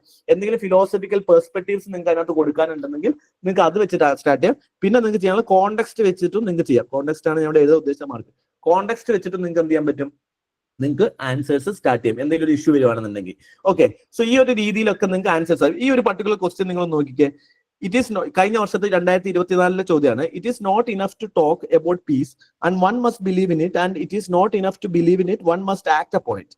അത് നിങ്ങൾ എന്ത് ചെയ്യും, സംസാരിച്ചിട്ട് കാര്യമില്ല, അതിനകത്ത് വിശ്വസിക്കണം. വിശ്വസിച്ചിട്ട് കാര്യമില്ല, അതിനകത്ത് നിങ്ങൾ എന്ത് ചെയ്യണം, ആക്ഷൻ എടുക്കണം. അങ്ങനെയാണ് എന്നുണ്ടെങ്കിൽ in the present context the major weapon industries of the developed nation are adversely influencing continuation of number of wars for their own self interest all around the world, and there are what are the ethical consideration of the powerful nations in today's international arena to stop continuation of ongoing conflicts? What is the demand of the question? ഈ question ഒന്ന് വായിച്ചു നോക്കിയിട്ട് ഇതിന്റെ demand എന്താണെന്ന് പറയാമോ? Question ഭയങ്കര വലുതാണ്. നമ്മൾ എന്ത് ചെയ്യും, ഇപ്പൊ നമുക്ക് കുറച്ചൊക്കെ ഇന്റർപ്രറ്റ് ചെയ്യാൻ നമുക്ക് കുറെ സൗകര്യം നമ്മൾ പീസ്ഫുൾ ആയിട്ട് നമുക്ക് ചെയ്യാൻ പറ്റും. നമ്മൾ എക്സാമിനേഷൻ ഹോളിൽ വരുമ്പോൾ തിങ്സ് വിൽ ബി ഡിഫിക്കൽട്ട്. ഇതിന്റെ ഡിമാൻഡ് എന്തായിരിക്കും ക്വസ്റ്റ്യന്റെ? What is the meaning of the question? Sir, ഇത് എനിക്ക് തോന്നുന്നത് ഈ ഇന്റർനാഷണൽ റിലേറ്റഡ് ആയിട്ട് പീസ് ഒരുപാട് വാർസും കാര്യങ്ങളൊക്കെ നടക്കുന്നുണ്ടല്ലോ. അപ്പോ അത് റിലേറ്റഡ് ആയിട്ട് ഇപ്പോ വരുന്ന കാര്യങ്ങൾ നമുക്ക് റിലേറ്റ് ചെയ്തിട്ട് ഒരു ആൻസർ എഴുതാൻ പറ്റുന്ന ടൈപ്പ് ക്വസ്റ്റ്യൻ ആയിട്ടാണ്. അതെ. പിന്നെ ഇതിനകത്ത് ഫസ്റ്റ് പാർട്ട് നിങ്ങൾ നോക്കുകയാണെന്നുണ്ടെങ്കിൽ ഈ കോട്ട് എന്ന് പറയുന്നതിനകത്ത് ചോദ്യങ്ങളൊന്നുമില്ല, ജസ്റ്റ് കോണ്ടെക്സ്റ്റ് സെറ്റ് ചെയ്തെന്ന് മാത്രമേ ഉള്ളൂ. രണ്ടാമത്തെ പാർട്ട് ഇവിടെ നോക്കുകയാണെങ്കിൽ നിങ്ങൾക്ക് ചോദ്യങ്ങളൊന്നും കാണാൻ പറ്റില്ല, കോണ്ടെക്സ്റ്റ് മാത്രമേ സെറ്റ് ചെയ്തുള്ളൂ. ക്വസ്റ്റ്യൻ വരുന്ന എവിടെ നിന്നോട്ടാണ്? What are the ethical consideration of the powerful nation in today's international arena to stop continuation of conflicts, ongoing conflicts. So ഇതാണ് ചോദ്യം. ഇന്റർനാഷണൽ എത്തിക്സുമായി ബന്ധപ്പെട്ടുള്ള ഒരു ക്വസ്റ്റൻ ആണ്, എത്തിക്സുമായിട്ട് ബന്ധപ്പെട്ടുള്ള ക്വസ്റ്റൻ ആണ്. ഈ എത്തിക്കൽ കൺസിഡറേഷൻ പവർഫുൾ നാഷൻസ് ഇന്നത്തെ വേൾഡിൽ എന്തൊക്കെ ഈ ഓൺഗോയിങ് കോൺഫ്ലിക്ട് സ്റ്റോപ്പ് ചെയ്യാൻ വേണ്ടി എന്തൊക്കെ എത്തിക്കൽ കൺസിഡറേഷൻസ് ആണ് എടുക്കേണ്ടത് എന്നുള്ളതാണ് ചോദ്യം വരുന്നത്. ഈ ഒരു പർട്ടിക്കുലർ ക്വസ്റ്റ്യൻസിൽ ഏത് ടൈപ്പ് ഓഫ് ഇൻട്രൊഡക്ഷൻ ആയിരിക്കും നിങ്ങൾ ചൂസ് ചെയ്യുക? ഡിഫൈൻ ചെയ്യുന്ന കീവേഡ് ആണോ, കോട്ട് വെച്ച് സ്റ്റാർട്ട് ചെയ്യുന്നതാണോ, കോണ്ടെക്സ്റ്റ് ആയിരിക്കോ, എത്തിക്കൽ ഡിലമാസ് ആയിരിക്കോ, പെർസ്പെക്ടീവ്സ് ആയിരിക്കോ? ഒരു കോണ്ടെക്സ്റ്റ് വെച്ച് ഒരു കണ്ടംപററി ആയിട്ടുള്ള ഒരു കറണ്ട് അഫയേഴ്സ് റിലേറ്റഡ് ആയിട്ടുള്ള ഒരു കോണ്ടെക്സ്റ്റ് വെച്ച് ചെയ്യുന്നത് നല്ലതായിരിക്കും. പിന്നെ ഒരു കോട്ടും വെച്ച് തുടങ്ങിയാലും ബെറ്റർ ആയിരിക്കും, പീസ് റിലേറ്റഡ് ആയിട്ടുള്ളത് എന്തെങ്കിലും. എനിക്ക് തോന്നുന്നു കോണ്ടെക്സ്റ്റ് ആയിരിക്കും കുറച്ചുകൂടി റിലേറ്റഡ് ആയിട്ട് വരുന്നത്, കറണ്ട് അഫയേഴ്സ് റിലേറ്റഡ് ആയിട്ടുള്ള എന്തെങ്കിലും. ഓക്കെ, പിന്നെ വേറെ ആർക്കെങ്കിലും എന്തെങ്കിലും അഭിപ്രായം ഉണ്ടോ?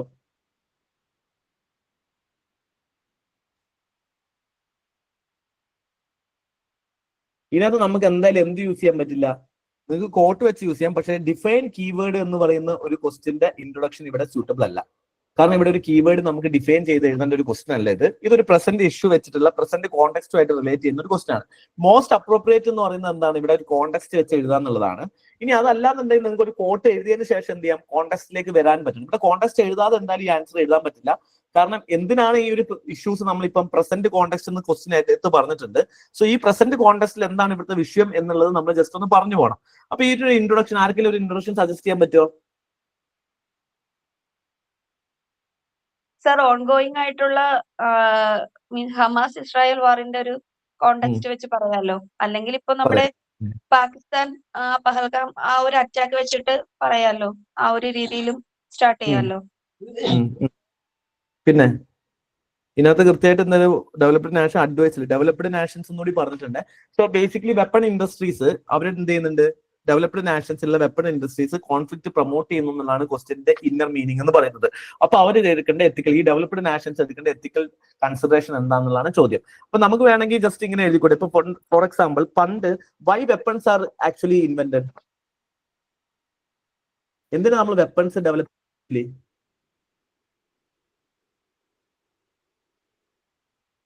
Hello, why we developed weapons? ഏൻഷ്യന്റിലാണോ?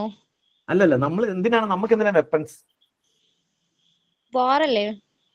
വാറിനാണോ weapons? Weapons actually to protect അവർസെൽഫ്.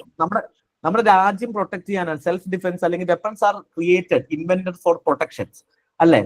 So weapons created for എന്താണ്? പ്രൊട്ടക്ഷൻ ഇൻവെന്റ് ചെയ്ത വെപ്പൺസ്. നൗ നമ്മൾ എന്ത് ചെയ്യുന്നു, പണ്ട് നമ്മൾ we manufacture weapons for peace. But today weapons R manufacturing wars അല്ലെ, വെപ്പൺസ് ഉണ്ടാക്കുന്നതുകൊണ്ടാണ് ഇപ്പൊ വാർസ് ഉണ്ടാക്കുന്നത്. ഫോർ എക്സാമ്പിൾ എന്നിട്ട് നമുക്ക് അങ്ങനെ ഒരു കോട്ട് നമുക്ക് വേണമെങ്കിൽ കൊടുക്കാം. സോ ഇനിഷ്യലി എന്താണ്, weapons are created for peace, but now എന്താണ് സംഭവിക്കുന്നത്, weapons are creating wars in the world. So which lead to, in the recent context we can see with respect to Russia-Ukraine conflicts, Gaza issues, Palestine-Israel issues and Iran issues. You can see the weapon manufacturing countries in the weapon manufacturing industries in the lobbying for the continuation of war to promote the weapon sale. So weapons in the industries and the problem. So this introduction area വളരെ important ആയിട്ട് വരാൻ പറ്റുക. ഇതിനകത്ത് നമുക്ക് വേണമെങ്കിൽ പല രീതിയിൽ ഇതിനകത്തുള്ള എത്തിക്കൽ കൺസിഡറേഷൻ ഒക്കെ ബോഡി പാർട്ടിലേക്ക് വരുമ്പോൾ നിങ്ങൾക്ക് അറിയാം. ഇപ്പൊ ബോഡി പാർട്ടിൽ ഇതിനകത്ത് എന്തൊക്കെ എഴുതാൻ പറ്റും നിങ്ങൾക്ക് ഈ ഒരു ആൻസറിൽ? എന്തൊക്കെ എത്തിക്കൽ കൺസിഡറേഷൻ ആണ് രാജ്യം എടുക്കേണ്ടത് ഇതിനകത്തേക്ക് വരുമ്പോൾ ഈ ഒരു പർട്ടിക്കുലർ ഇഷ്യൂസിൽ? ഹ്യൂമൻ റൈറ്റ്സ് പ്രൊട്ടക്ഷൻ എടുക്കണം. പിന്നെ ബേസിക്കലി ഇവർ എന്ത് ചെയ്യണം, this developed countries to decide between profits ആണോ ഇവർക്ക് ഇമ്പോർട്ടന്റ് ആയിട്ട് വരുന്നത് അതോ പീസ് ആണോ ഇമ്പോർട്ടന്റ് എന്നുള്ള ചൂസ് ചെയ്യേണ്ടത്. ഒരു രാജ്യത്തിന്റെ പ്രോഫിറ്റ് ആണോ ഇമ്പോർട്ടന്റ് അതോ പീസ് ആണോ ഇമ്പോർട്ടന്റ് അല്ലെ? Power guarded by moral duties and rationality ആണെന്ന് നമ്മൾ ഹ്യൂമൻ റൈറ്റ്സ് പ്രൊട്ടക്ട് ചെയ്യണം. പവർ എന്താണ്, മോറൽ ഡ്യൂട്ടിയും റാഷണാലിറ്റിയും വെച്ച് വേണം ചെയ്യാൻ എന്നാൽ നമുക്ക് പറയണം. ഫോർ എക്സാമ്പിൾ ഇവിടെ നമുക്ക് കാന്തിന്റെ ഫിലോസഫി കാറ്റഗറിയിൽ ഇമ്പറേറ്റീവ്സ് പറയാൻ പറ്റും.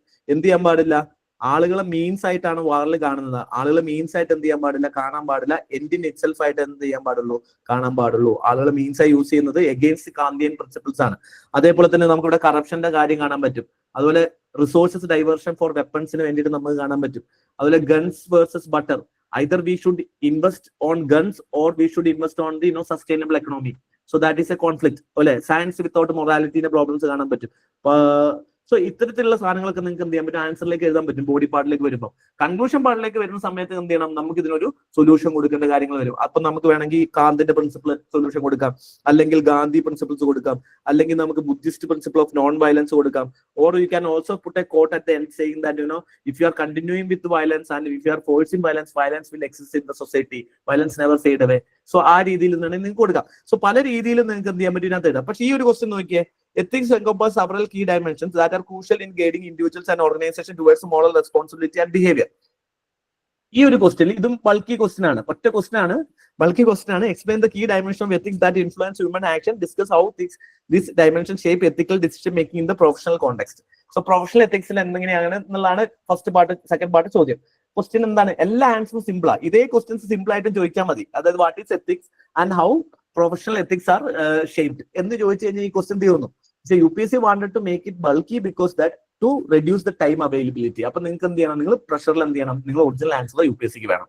നിങ്ങൾ പഠിച്ച ആൻസർ ഇനി UPSCക്ക് വേണ്ട. അതുകൊണ്ടാണ് ഇവിടെ കണ്ടന്റിന് ഇമ്പോർട്ടൻസ് ഇല്ലാത്തത്. നിങ്ങൾ എഴുതുന്ന അപ്രോച്ചിനാണ് ഇവിടെ കൂടുതൽ നമ്മൾ ഇമ്പോർട്ടൻസ് കൊടുക്കുന്നത്. ഇപ്പൊ ഈ ഒരു പർട്ടിക്കുലറിൽ ഇവിടുത്തെ നല്ലൊരു ഇൻട്രൊഡക്ഷൻ എന്തായിരിക്കും? ഇവിടെ നമുക്ക് ഡയറക്ട്ലി എത്തിക്സിന്റെ ഒരു അങ്ങനെ ഒരു കോട്ടിനേക്കാളും ബെറ്റർ ആയിട്ടുള്ളത് ഇവിടെ ഈസി ആയിട്ട്, since the question is related to ethics, ഇവിടെ നിങ്ങൾക്ക് ഈസി ആയിട്ട് ഇൻട്രൊഡക്ഷൻ തന്നെ എത്തിക്സ് എന്താണെന്ന് ഡിഫൈൻ ചെയ്ത് പോകുന്നതായിരിക്കും കുറച്ചുകൂടി ബെറ്റർ ആയിട്ട് വരിക. So in this particular question നിങ്ങൾക്ക് എന്ത് ചെയ്യാം, എത്തിക്സ് എന്താണെന്നുള്ളത് ഡിഫൈൻ ചെയ്യാം. What is ethics? Basically ethics എന്താണ്?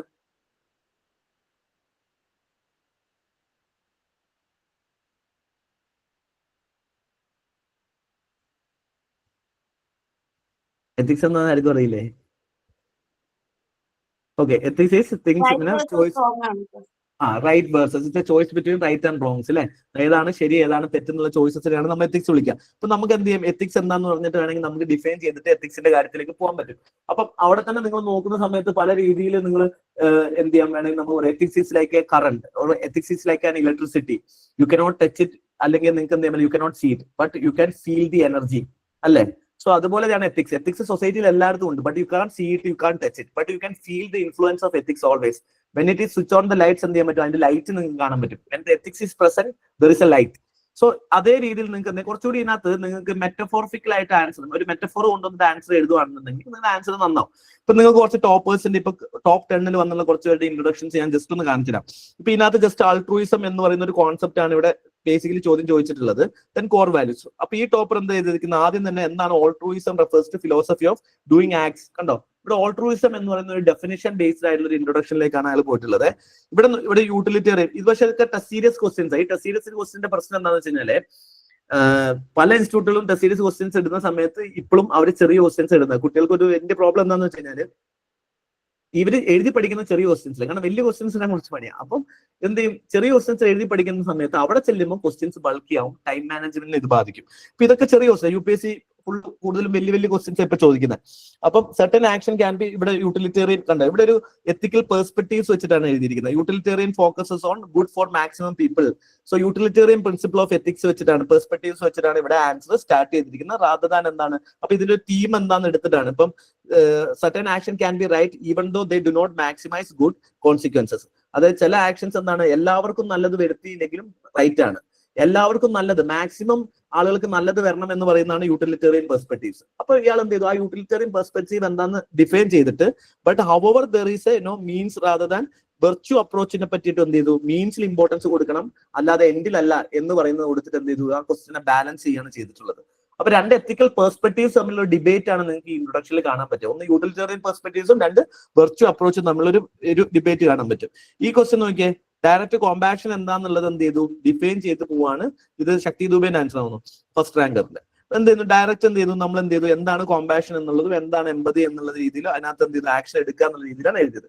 സോ ബാക്കിയുള്ള നമ്മൾ കുറച്ച് ടോപ്പേഴ്സിന്റെ പേപ്പറൊക്കെ നോക്കുകയാണെന്നുണ്ടെങ്കിൽ പല പേപ്പറിലും നിങ്ങൾക്ക് ഈ ഒരു അപ്രോച്ച് നിങ്ങൾക്ക് കാണാൻ പറ്റും. ഇപ്പൊ ഇതിനകത്ത് പലരും ആൻസർ എഴുതുന്ന ബോഡി പാർട്ടൊക്കെ നിങ്ങൾ നോക്കിക്കഴിഞ്ഞ് കഴിഞ്ഞാൽ നിങ്ങൾ GS ആൻസർ എഴുതുന്ന ഒരു സ്ട്രക്ചറിലായിരിക്കില്ല ഇവിടെ എന്ത് ചെയ്തിട്ടുണ്ടാവുക, ബോഡി പാർട്ടിൽ ആൻസറിൽ ലെങ്ത് കണ്ടോ, നമ്പർ ഓഫ് പോയിന്റ്സ് എന്തായിരിക്കും, കുറവായിരിക്കും. ഇപ്പൊ ഈ പാർട്ടിൽ ആകെ 3 പോയിന്റ്സ് എഴുതിയിട്ടുള്ളൂ. നിങ്ങൾ GS ഇവിടെ 3 പോയിന്റ്സ് എഴുതുന്നെങ്കിൽ നിങ്ങൾക്ക് മാർക്ക് എന്തെങ്കിലും കുറയും. പക്ഷെ ഇവിടെ number of points is not matter, strength of the point, നിങ്ങൾ എത്തിക്കൽ പെർസ്പെക്ടീവ് എങ്ങനെയാണ് അനലൈസ് ചെയ്തെന്നുള്ളതാണ് ഇവിടെ കുറച്ചുകൂടി ഇമ്പോർട്ടന്റ് ആയിട്ട് നിങ്ങൾക്ക് ആൻസേഴ്സിലേക്ക് വരിക. ഓക്കെ, സോ ഇവിടെ നോക്കിയാൽ പാരഗ്രാഫ് ആയിട്ട് എഴുതിയിട്ടുണ്ടാവും. അതേപോലെ തന്നെ വലിയ സെന്റൻസ് ആയിരിക്കും, റാദർ ദാൻ ചെറിയ വേർഡ് എഴുതുന്നതിനെക്കാട്ടും വലിയ സെന്റൻസിലേക്ക് കുറച്ചുകൂടി എന്താ, ഒരു മിനി എസ്സേ ടൈപ്പിലേക്കൊക്കെ എത്തിക്സിന്റെ ആൻസേഴ്സ് നിങ്ങൾക്ക് കാണാൻ പറ്റും. അപ്പം ഇവിടെ സിറ്റിസൺ ചാർട്ടർ എന്താണെന്നുള്ളതാണ് ഡിഫൈൻ ചെയ്തിട്ടുള്ളത്. ഇപ്പൊ എല്ലാം മിക്ക ടോപ്പേഴ്സിനെ എടുത്തു കഴിഞ്ഞാൽ എത്തിക്സിൽ സ്കോർ ചെയ്ത ടോപ്പേഴ്സിനൊക്കെ എടുത്തു കഴിഞ്ഞാൽ നിങ്ങൾക്ക് സിമിലാരിറ്റി കാണാൻ പറ്റും. ഇവിടെയും കണ്ടു, നേരത്തെ പോലെ നമ്മൾ നേരത്തെ കണ്ട ഇൻട്രൊഡക്ഷൻ തന്നെ. സോ ഇതിനകത്ത് നമുക്ക് ട്രാൻസ്പെറൻസിന്റെ ഡെഫിനേഷൻ വെച്ചിട്ട് തുടർന്നു. ട്രാൻസ്പെറൻസി എന്താണ്, എക്സാമ്പിൾ, അക്കൗണ്ടബിലിറ്റി. സോ വലിയ പാരഗ്രാഫുകളാണ് എന്ത് ചെയ്യുന്നത്, ആൻസേഴ്സ് കാണാൻ പറ്റും നിങ്ങൾക്ക് കണ്ടോ, വലിയൊരു സിംഗിൾ പാരഗ്രാഫ്. അപ്പൊ ക്വസ്റ്റ്യൻ അപ്രോച്ചിനനുസരിച്ച് എന്ത് ചെയ്യണം, ഇവിടെ കീവേഡ്, ഇവിടെ നമ്മൾ പോയിന്റ് ഫോർമാറ്റ് എഴുതുന്ന GS 1, 2, 3 പറയുമ്പോൾ ഇവിടത്തേക്ക് വരുമ്പോൾ അപ്രോച്ച് ജസ്റ്റ് ഒന്ന് മാറും. ഇവിടെ ജസ്റ്റ് കീവേഡുകൾ മാത്രം എഴുതുന്നതിൽ അർത്ഥമില്ല. ഇവിടെ അതെന്ത് ചെയ്യണം, ഇവിടെ ഫീലിംഗ് കൊണ്ടുവരുന്നതിലാണ്, ഹ്യൂമൻ ഫീലിംഗ്, ഹ്യൂമൻ ടച്ച് കൊണ്ടുവരുമ്പോഴാണ് നിങ്ങൾ ആൻസേഴ്സ് എന്ത് ചെയ്യുക, കുറച്ചുകൂടി ബെറ്റർ ആയിട്ട് വരിക എന്നുള്ളതാണ്. സോ ഇതിന്റെ ഏത് എക്സാമ്പിൾ യൂസ് ചെയ്യണം എന്നുള്ളത് ഡിപ്പെൻഡ്സ് ഓൺ ദ ക്വസ്റ്റ്യൻസ്. ഇപ്പൊ പേഴ്സണൽ ലൈഫിലുള്ള പ്രോബ്ലംസ് ആണ് ചോദിച്ചിട്ടുണ്ടെങ്കിൽ പേഴ്സണൽ എക്സാംസ് യൂസ് ചെയ്യാം. ഒരു ഇന്റർനാഷണൽ ഇഷ്യൂസിനെ പറ്റി ചോദിക്കുമ്പോൾ നിങ്ങൾക്ക് കൂടുതൽ ഇന്റർനാഷണൽ എക്സാംസിലേക്ക് പോകണം. അല്ലെങ്കിൽ സിവിൽ സർവീസിന്റെ ഇഷ്യൂ ആയിട്ട് വരുന്ന ചോദ്യമാണെങ്കിൽ അതുമായിട്ട് ബന്ധപ്പെടണം. So depends on the question examples നിങ്ങൾ ചൂസ് ചെയ്യുന്നത് എന്ത് ചെയ്യണം, അങ്ങോട്ടും ഇങ്ങോട്ടും നിങ്ങൾക്ക് മാറ്റേണ്ടി വരും. ഇപ്പൊ ഓരോ ആൻസേഴ്സ് ഓൾട്രൂയിസത്തിന് കണ്ട് നമ്മളുണ്ട്, എല്ലാ ടോപ്പേഴ്സും എന്ത് ചെയ്യുന്നത് യൂട്ടിലിറ്റി നമ്മൾ ഓൾറെഡി കണ്ടു തന്നെയാണ്. ഇപ്പം കണ്ട പോലീസ് സിസ്റ്റത്തെ പറ്റിയാണ്, police system through purely administrative ആണ്, ജസ്റ്റ് അതിന്റെ കോണ്ടെക്സ്റ്റ് ആണ് ഇവിടെ സെറ്റ് ചെയ്തിട്ടുള്ളത്.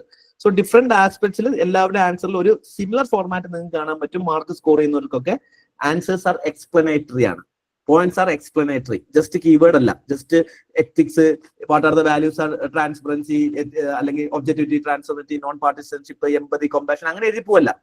സോ വാട്ട് ഈസ് എക്സാക്ട്ലി 2-3 പോയിന്റേ ഉള്ളൂ. പക്ഷെ എന്ത് ചെയ്യുക, അവർക്ക് റിലേറ്റ് ചെയ്യാൻ പറ്റുന്നത്. ഒരു എക്സാമിനറിന് വായിക്കുമ്പം എനിക്ക് തോന്നണം ഇയാൾ പറയുന്ന കാര്യം എനിക്ക് മനസ്സിലാവുന്നുണ്ട്, എനിക്ക് ഫീൽ ചെയ്യാൻ പറ്റും ആ ഇഷ്യൂ എന്ന് ഫീൽ ചെയ്യുമ്പോൾ ആ എത്തിക്കൽ ഡയമെൻഷൻസ് നിങ്ങൾക്ക് കാണിക്കാൻ പറ്റുമ്പോഴും നിങ്ങളെ നോളജ് എന്ത് ചെയ്യുക അതിനകത്ത് കാണിക്കുമ്പോഴാണ് നിങ്ങൾക്ക് എന്ത് ചെയ്യുക ആൻസേഴ്സ് കൃത്യമായിട്ട് വരിക.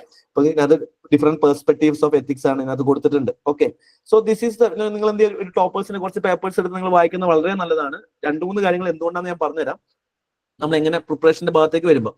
സോ ബോഡി ഓഫ് ആൻസർ വരുമ്പോൾ ബേസിക്കലി ഓരോ ബോഡി ഓഫ് ആൻസേഴ്സ് എന്ന് പറയുന്നത് depends on the question. Okay, അപ്പൊ നിങ്ങൾക്ക് ചിലപ്പോൾ കോൺസെപ്റ്റ് എക്സ്പ്ലെയിൻ ചെയ്യേണ്ട ബോഡീസ് ആയിരിക്കും വരിക, അല്ലെങ്കിൽ ചിലപ്പോൾ ചോദ്യങ്ങൾ വരിക relevance in daily public administration ലൈഫിലായിരിക്കും കൂടുതൽ ക്വസ്റ്റ്യൻസ് വരിക. ഇപ്പൊ സിവിൽ സർവീസ് വാല്യൂസ് ഗവർണൻസിലൊക്കെ വരുന്നത് കൂടുതലും അഡ്മിനിസ്ട്രേറ്റീവ് വാല്യൂസിന് റിലേറ്റ് ചെയ്യുന്ന ക്വസ്റ്റ്യൻസ് ആയിരിക്കും. അവിടെ കൂടുതൽ നിങ്ങൾ എന്ത് ചെയ്യേണ്ടി വരും, administrative example, civil servant related ആയിട്ടുള്ള എക്സാമ്പിൾസ് എഴുതാം. പക്ഷെ ഡെയിലി ഒരു പേഴ്സണൽ ലൈഫിൽ ഫാമിലി എങ്ങനെയാണ് നിങ്ങൾ ഇൻഫ്ലുവൻസ് ചെയ്യുന്ന ചോദ്യം നമ്മൾ ആദ്യം കണ്ടു. അങ്ങനെ ഒരു ചോദ്യമാണ് വരുന്നുണ്ടെങ്കിൽ നിങ്ങൾ ഡെയിലി ലൈഫിലുള്ള എക്സാമ്പിൾസ് നിങ്ങൾക്ക് എഴുതാൻ പറ്റും. അതേപോലെ തന്നെ പേഴ്സണൽ ലൈഫ്, ഗവർണൻസ് റിലേറ്റഡ്, അല്ലെങ്കിൽ current affairs related, very important. Current affairs related ആയിട്ടുള്ള എക്സാംസ് എഴുതുമ്പോൾ ഒരു ഗുണം എന്താണെന്ന് വെച്ച് കഴിഞ്ഞാൽ ഈ ക്വസ്റ്റിനെ നിങ്ങൾക്ക് എന്ത് ചെയ്യാൻ പറ്റും, ഇന്നത്തെ ക്വസ്റ്റിന്റെ റെലവൻസിലേക്ക് ഈ ക്വസ്റ്റിനെ കൊണ്ടുവരാൻ പറ്റും. 2025 ഞാൻ എത്തിക്സിനെ പറ്റി ഒരു ചോദ്യം ചോദിക്കുമ്പോൾ നിങ്ങൾ 2025 എക്സാമ്പിൾ എഴുതുമ്പോൾ it will be like more of A fresh answer ആയിട്ട് ഫീൽ ചെയ്യും. നിങ്ങൾക്ക് ഇതേ ആൻസർ വേണമെങ്കിൽ 2014 എക്സാമ്പിൾ വെച്ച് എഴുതാം. Answer will be outdated. എന്ത് ചെയ്യും, ടൈം ഫ്രെയിമിൽ എന്ത് ചെയ്യും, മാറ്റം വരും. അപ്പൊ കറണ്ട് അഫയേഴ്സ് ആഡ് ചെയ്യാന്നുള്ളത് അതിന് നിങ്ങൾ അഡീഷണലി പഠിക്കൊന്നും വേണ്ട. നിങ്ങൾ ഈ GS1 GS2 GS3 പഠിക്കുന്ന എക്സാമ്പിൾ എത്തിക്കലാക്കി മാറ്റുക എന്നുള്ളതാണ്. എത്തിക്കൽ കീവേഡിലേക്ക് ആ എക്സാമ്പിൾസ് മാറ്റിയാൽ മതി. അതേപോലെ തന്നെ എത്തിക്കൽ ഡിലമാസ് എന്ത് ചെയ്യാൻ നിങ്ങൾ മെൻഷൻ ചെയ്യുന്നത്. ഇപ്പൊ നിങ്ങൾക്ക് ഒരുപാട് എത്തിക്കൽ ഡിലമാസ് ബേസിക്കലി നിങ്ങൾക്ക് അറിയാം. പബ്ലിക് ലൈഫ് വേഴ്സസ് പേഴ്സണൽ ലൈഫിനെ പറ്റി അറിയായിരിക്കും. ലോ വേഴ്സസ് മൊറാലിറ്റി പോലെയുള്ള എത്തിക്കൽ ഡിലമാസ്, അല്ലെങ്കിൽ നമുക്ക് പറയാം ഒബീഡിയൻസ് മൊറാലിറ്റി പോലെയുള്ള എത്തിക്കൽ ഡിലമാസ്. അപ്പം പബ്ലിക് ഇൻട്രസ്റ്റ്, പ്രൈവറ്റ് ഇൻട്രസ്റ്റ്, ഇങ്ങനെ കുറെ എത്തിക്കൽ ഡിലമാസ് ഒക്കെ നിങ്ങൾ പ്രിപ്പയർ ചെയ്ത് നോക്കണം. We will go through all this things okay while we start our program. കൺക്ലൂഷന്റെ കാര്യത്തിലേക്ക് വരുമ്പോൾ ആൻസർ വീണ്ടും എന്താണ്, ഒരു വാല്യൂ ബേസ്ഡ് ആയിട്ടുള്ള കോട്ട് വെച്ചിട്ടോ അല്ലെങ്കിൽ ഒരു വാല്യൂ എത്തിക്കൽ പെർസ്പെക്റ്റീവ് വെച്ചിട്ടോ നിങ്ങൾക്ക് ആൻസർ കൺക്ലൂഡ് ചെയ്യാൻ പറ്റുന്നതാണ്. അല്ലെങ്കിൽ നിങ്ങൾക്ക് എന്ത് ചെയ്യാം, ഒരു എത്തിക്കൽ സ്റ്റാൻഡ് ഇവിടെ എടുക്കാം, അല്ലെങ്കിൽ കോട്ട് വെക്കാം, അല്ലെങ്കിൽ ഒരു പെർസ്പെക്റ്റീവ് യൂട്ടിലിറ്റേറിയൻ പെർസ്പെക്റ്റീവ്, അല്ലെങ്കിൽ ഗാന്ധിയൻ പെർസ്പെക്റ്റീവ്സ്, ഇങ്ങനെ വാല്യൂ ഓറിയന്റഡ് ആയിട്ടുള്ള കൺക്ലൂഷൻസ് വെച്ചിട്ട് നിങ്ങൾക്ക് എന്ത് ചെയ്യാൻ പറ്റും, ആൻസേഴ്സ് കംപ്ലീറ്റ് ചെയ്യാൻ പറ്റും. അപ്പൊ കൺക്ലൂഷൻസ് എഴുതുമ്പോൾ നിങ്ങൾ ഇപ്പൊ ഇതിനകത്ത് ഞാൻ കുറച്ച് കൺക്ലൂഷൻ കാണിച്ചിട്ടുണ്ട് കണ്ടോ. Hence Buddha teachings of momentaneous and middle path gives a good and reliable model compass to navigate in ethical dilemmas. Ethical dilemmas വരുന്ന സമയത്ത് ബുദ്ധന്റെ മിഡിൽ പാത്തിനെ പറ്റിയിട്ടാണ് ഇവിടെ എന്ത് ചെയ്യുന്നത്, ഇവിടെ സൊല്യൂഷൻ ആയിട്ട് പറയുന്നത്. വേണമെങ്കിൽ നമുക്ക് ഗാന്ധിയുടെ തലിസ്മാനെ പറ്റി പറയാം. ഇപ്പം ഇന്റർനാഷണൽ എത്തിക്സിൽ വേണമെങ്കിൽ നമുക്ക് പറയാൻ പറ്റും ഗാന്ധിയൻ പ്രിൻസിപ്പിൾ നമുക്ക് പറയാൻ പറ്റും. അല്ലെങ്കിൽ നമുക്ക് ഗോൾഡൻ മീൻ ഓഫ് അരിസ്റ്റോട്ടിലിനെ പറ്റി പറയാം അല്ലെ. അതെന്താണ്, നമുക്ക് ബാലൻസ്ഡ് ആയിട്ടുള്ള അപ്രോച്ചസ് ആയിരിക്കും നമുക്ക് എടുക്കേണ്ടത്. അപ്പൊ കുറച്ച് നിങ്ങൾ എന്ത് ചെയ്യണം, ഫിലോസഫിക്കൽ എത്തിക്കൽ പെർസ്പെക്ടീവ്സ് നിങ്ങൾ പഠിക്കേണ്ടതായിട്ടുണ്ട്. ഇപ്പൊ ഗാന്ധിയൻ കാറ്റഗറിക്കൽ ഇമ്പേരറ്റീവ് എന്താണെന്നും ഗോൾഡൻ മീൻ പ്രിൻസിപ്പിൾ എന്താണെന്നും ബുദ്ധന്റെ ഫിലോസഫി എന്താ, അംബേദ്കറിന്റെ ഫിലോസഫി എന്താണെന്നുള്ളതൊക്കെ നമുക്ക് പഠിക്കേണ്ടതായിട്ടുണ്ട്. Will look at all this matter okay. So അതേപോലെ തന്നെ എന്ത് ചെയ്യണം, ഇപ്പൊ വേ ഫോർവേഡ് ആയിട്ട് advocate principle of least harm എന്ത് ചെയ്യണം, ഏറ്റവും കുറഞ്ഞ ഹാം ഉണ്ടാകുന്ന പോളിസി ആയിരിക്കണം ഈ പോളിസിയിൽ എടുക്കണ്ടേ എന്നാണ് ഇതിനകത്ത് ഒരു വേ ഫോർവേഡ് കൊടുത്തിട്ടുള്ളത്. എത്തിക്കൽ സ്റ്റാൻഡ് ആണ് Ashoka Dhamma policy, very good. Vishnu പറഞ്ഞ പോലെ അത് രീതിയിലുള്ള ധമ്മ പോളിസീസിനെ പറ്റി പറയാം. ലോട്ട് ഓഫ് ഇന്ത്യനെ സംബന്ധിച്ചോളം ഫിലോസഫിക്ക് ഒരു കുറവുമില്ല, ഇഷ്ടംപോലെ ഫിലോസഫിക്കൽ സ്റ്റാൻഡുകൾ എഴുതാം. സോ പ്രോബിലിറ്റീനെ പറ്റി എൻഷുർ ചെയ്യണം എന്ന് പറഞ്ഞിട്ടുള്ള ഒരു കൺക്ലൂഷൻ ഫോർമാറ്റിലുള്ള ഒരു കൺക്ലൂഷൻ ആണ് നിങ്ങൾക്ക് ഇവിടെ കാണാൻ പറ്റുന്നത്. ഇത് ക്വസ്റ്റൻ ഇസ് ദാറ്റ് ഇതുപോലെയൊക്കെ ആൻസർ എഴുതണമെന്നുണ്ടെങ്കിൽ എങ്ങനെ പ്രിപ്പയർ ചെയ്യണം എന്നുള്ളതാണ് ഏറ്റവും വലിയ ചലഞ്ച് നിങ്ങൾ നേരിടുന്നത്. ബേസിക്കലി നിങ്ങളെ പ്രിപ്പയർ ചെയ്ത് സ്റ്റാർട്ട് ചെയ്തിട്ടുണ്ടാവില്ല, അല്ലെങ്കിൽ പലരിലും ഭയങ്കര ഡിസ്ട്രപ്റ്റഡ് ആയിട്ടുള്ള കുറച്ച് വേർഡ്സ് ഉണ്ടാവും, കുറച്ച് മീനിങ്സ് ഉണ്ടാവും, ഇത് എങ്ങനെ യൂട്ടിലൈസ് ചെയ്യണമെന്ന് അറിയില്ല എന്നുള്ള രീതിയിലുള്ള പ്രിപ്പറേഷൻ ആയിരിക്കും. And first and foremost thing with respect to preparation of ethics is that understanding of syllabus. സിലബസിൽ തന്നെയുള്ള കീവേഡ്സ് തന്നെയാണ് കൂടുതൽ ചോദ്യങ്ങൾ വരിക. എന്ന് വിചാരിച്ചിട്ട് കീവേഡ് മൊത്തം ആൻസറിൽ വെറുതെ എഴുതുക എന്നുള്ളത് കൊണ്ട് ആൻസർ നന്നാവില്ല. ഒരുപാട് കീവേഡ്സ് എഴുതുക എന്നുള്ളതല്ല, പ്രോപ്പർ ആയിട്ട് ക്വസ്റ്റ്യൻ അഡ്രസ് ചെയ്യുന്നതിനുള്ള 2, 3, 4 പോയിന്റ് എഴുതുക എന്നുള്ളതാണ് എത്തിക്സിൽ ഇമ്പോർട്ടൻസ്. അപ്പൊ കീവേഡ് എനിക്ക് 10 കീവേഡ് അറിയാം, അപ്പൊ 10 എത്തിക്കൽ വാല്യൂസ് നമ്മൾ 10 കീവേഡ് കാണാതെ പഠിച്ചിട്ട് ആ ആൻസറിൽ തന്നെ എല്ലാ സ്ഥലത്തും ഈ കീവേഡ്സ് റിപ്പീറ്റഡ് ആയിട്ട് എഴുതുന്നതിൽ അർത്ഥമില്ല. അപ്പൊ സിലബസിലുള്ള ഡീപ്പ് അണ്ടർസ്റ്റാൻഡിങ് ഉദ്ദേശിക്കുന്നത് സിലബസ് ജസ്റ്റ് അറിഞ്ഞാൽ പോരാ, ഓരോന്നിന്റെ മീനിങ് എന്താണെന്നുള്ളത് നിങ്ങൾക്ക് കൃത്യമായിട്ട് അറിയണം. അത് നിങ്ങൾ എന്താ ചെയ്യേണ്ടതെന്ന് വെച്ച് കഴിഞ്ഞാൽ, നിങ്ങൾക്ക് ഓരോ എത്തിക്കൽ വേർഡിൽ നിങ്ങൾക്ക് ഒരു നോട്ട് ഉണ്ടാക്കാം. ഓരോ എത്തിക്കൽ വേർഡ്സിന്റെയും മീനിങ് എന്താണെന്ന് നിങ്ങൾക്ക് എടുക്കാം. അപ്പം അതിന്റെ മീനിങ് എന്താ, ഇപ്പൊ ഇന്റഗ്രിറ്റി എന്താണെങ്കിൽ മീനിങ് ഓഫ് ഇന്റഗ്രിറ്റി എന്താണ്, ഇന്റഗ്രിറ്റി റിലേറ്റ് വരുന്ന 1, 2 കോട്ട് നിങ്ങൾക്ക് എന്ത് ചെയ്യാം, എടുത്തു വെക്കാം. ഇത് ഇന്റഗ്രിറ്റി തന്നെ യൂസ് ചെയ്യണമെന്നില്ല, നിങ്ങൾക്ക് വേറൊരു റിലേറ്റഡ് ആയ ക്വസ്റ്റ്യൻ വരുവാണെങ്കിൽ ഈ കോട്ട് അവിടെ യൂസ് ചെയ്യാം. ഓക്കെ.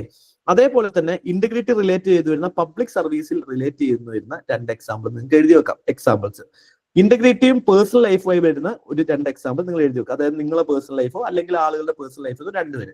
ഹിസ്റ്റോറിയൻസിന്റെ ആയിട്ടുള്ള ഗാന്ധി, ബുദ്ധ ഇങ്ങനെയൊക്കെ വരുന്ന ആളുകളിൽ നിന്നുള്ള ഫിലോസഫേഴ്സിന്റെ ഭാഗത്ത് നിന്നുള്ള ഇന്റഗ്രിറ്റിന്റെ പ്രിൻസിപ്പിൾ എഴുതാം. ഫിലോസഫേഴ്സിന്റെ ഒരു സ്റ്റാൻഡ്, ഫിലോസഫേഴ്സിൽ ഇന്റഗ്രിറ്റിന്റെ സ്റ്റാൻഡ് പോയിന്റ് എന്തെങ്കിലും ഇന്റഗ്രിറ്റി ആയിട്ടുള്ള കോട്ടോ അവരുടെ വ്യൂ പോയിന്റോ നിങ്ങൾക്ക് എന്ത് ചെയ്യാൻ പറ്റും, എടുക്കാൻ പറ്റും. ഇപ്പൊ ഗാന്ധിന്റെ ഇന്റഗ്രിറ്റി പ്രിൻസിപ്പിളിനെ പറ്റി നമുക്ക് എഴുതാൻ പറ്റും. Okay.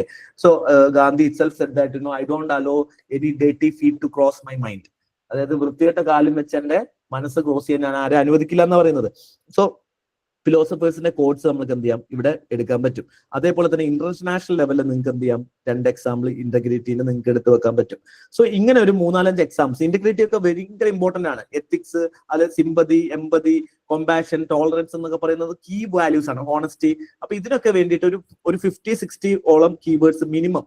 Keywords are around 150 keywords ഉണ്ട്. പക്ഷെ എല്ലാം നിങ്ങൾക്ക് കാണാതെ പഠിക്കുക എന്നുള്ളതും അത് ഓർത്ത് വെക്കുക എന്നുള്ളത് ബുദ്ധിമുട്ടാണ്. പക്ഷെ പഠിക്കുന്ന 60 റീപ്രൊഡ്യൂസ് ചെയ്യാൻ വേണ്ടിയിട്ട് ഒരു 60 കീവേഡ്സ് പ്ലസ് അതിന്റെ എക്സാമ്പിൾസ് എന്ന് ഉണ്ടാക്കി കഴിഞ്ഞു കഴിഞ്ഞാൽ ഒരു ഗുണം, നിങ്ങൾക്ക് പല സ്ഥലത്ത് ഡിഫറെന്റ് ഒരേ ആൻസേഴ്സിന് പല കണ്ടന്റുകൾ നിങ്ങൾക്ക് കൊടുക്കാൻ പറ്റും. ഇപ്പം അടുപ്പിച്ച് 2 ക്വസ്റ്റ്യൻ വരുമ്പോൾ സെയിം വാല്യൂസ് തന്നെ നിങ്ങൾ കൊടുക്കാതെ, ഇപ്പൊ 2 ക്വസ്റ്റ്യൻസും പബ്ലിക് സർവീസിന്റെ വാല്യൂ ആയിട്ട് റിലേറ്റ് ചെയ്യുന്നതാണെങ്കിൽ എല്ലാ ക്വസ്റ്റ്യനിലും ഒബ്ജക്ടിവിറ്റി, ഇന്റഗ്രിറ്റി, അക്കൗണ്ടബിലിറ്റി കൊടുക്കാതെ you can use difference based on the question demand അല്ലെ. ഇപ്പം ഓരോ ക്വസ്റ്റ്യൻ ഡിമാൻഡ്, ഇപ്പൊ പബ്ലിക് സർവീസിൽ ഡിസാസ്റ്റർ മാനേജ്മെന്റ് ചെയ്യുന്ന ഒരാളുടെ പബ്ലിക് സർവീസിൽ ഉണ്ടാവേണ്ട വാല്യൂസും അതേപോലെ തന്നെ ഒരു സ്കീം നടക്കുന്ന സമയത്ത് ഉണ്ടാവുന്ന 5 ഇമ്പോർട്ടൻസ് പബ്ലിക് സർവീസ് വാല്യൂസ് എന്ന് പറയുമ്പോൾ എഴുതേണ്ട വാല്യൂസ് ഡിഫറെന്റ് ആണ്. കാരണം ഒരു ഡിസാസ്റ്റർ മാനേജ്മെന്റ് ചെയ്യുന്ന സിവിൽ സർവന്റിന് ഏറ്റവും ഇമ്പോർട്ടന്റ് ആയ ഫാക്ടർ എന്ന് പറയുന്നത് എന്താണ്? ഡെഡിക്കേഷനും അയാളുടെ ടീം വർക്കും അതുപോലെ തന്നെ അയാൾ എംപത്തറ്റിക് ആവുക എന്നുള്ളതാണ്. അപ്പം അവിടെ റൂൾ ഓഫ് ലോവിനെക്കാട്ടും കൂടുതൽ എന്താണ്? ഡെഡിക്കേഷനും ഹാർഡ് വർക്കിനും ഇമ്പോർട്ടന്റ് ആണ്. കാരണം it's a difficult situation, team വർക്കിനാണ് ഇമ്പോർട്ടന്റ്. അവിടെ ചെന്നിട്ട് നിങ്ങൾ അക്കൗണ്ടബിലിറ്റി എഴുതി കഴിഞ്ഞ് കഴിഞ്ഞാൽ നിങ്ങൾക്ക് മാർക്ക് കിട്ടില്ല. ബിക്കോസ് ചോദ്യം വളരെ സ്പെസിഫിക് ആണ്. ഡിസാസ്റ്റർ മാനേജ്മെന്റ് നടക്കുന്ന സമയത്ത് what are the ethical values you should keep എന്നാണ്. അല്ലെങ്കിൽ ഒരു civil servant while managing A disaster നിങ്ങൾ എന്തൊക്കെ 4 കീ പ്രിൻസിപ്പിൾ എഴുതാൻ പറയുമ്പോൾ നിങ്ങൾ എന്ത് ചെയ്യും? ട്രാൻസ്പെറൻസി, അക്കൗണ്ടബിലിറ്റി എഴുതി കഴിഞ്ഞ് കഴിഞ്ഞാൽ ആരും മാർക്ക് കിട്ടില്ല. അതേപോലെ തന്നെയാണ് ഒരു പോളിസി ഇംപ്ലിമെന്റേഷൻ ചെയ്യുന്ന സമയത്ത് അവിടെ പോയിട്ട് നിങ്ങൾ എന്ത് ചെയ്യേണ്ട കാര്യമില്ല, ഹാർഡ് വർക്ക് എഴുതേണ്ട കാര്യമില്ല.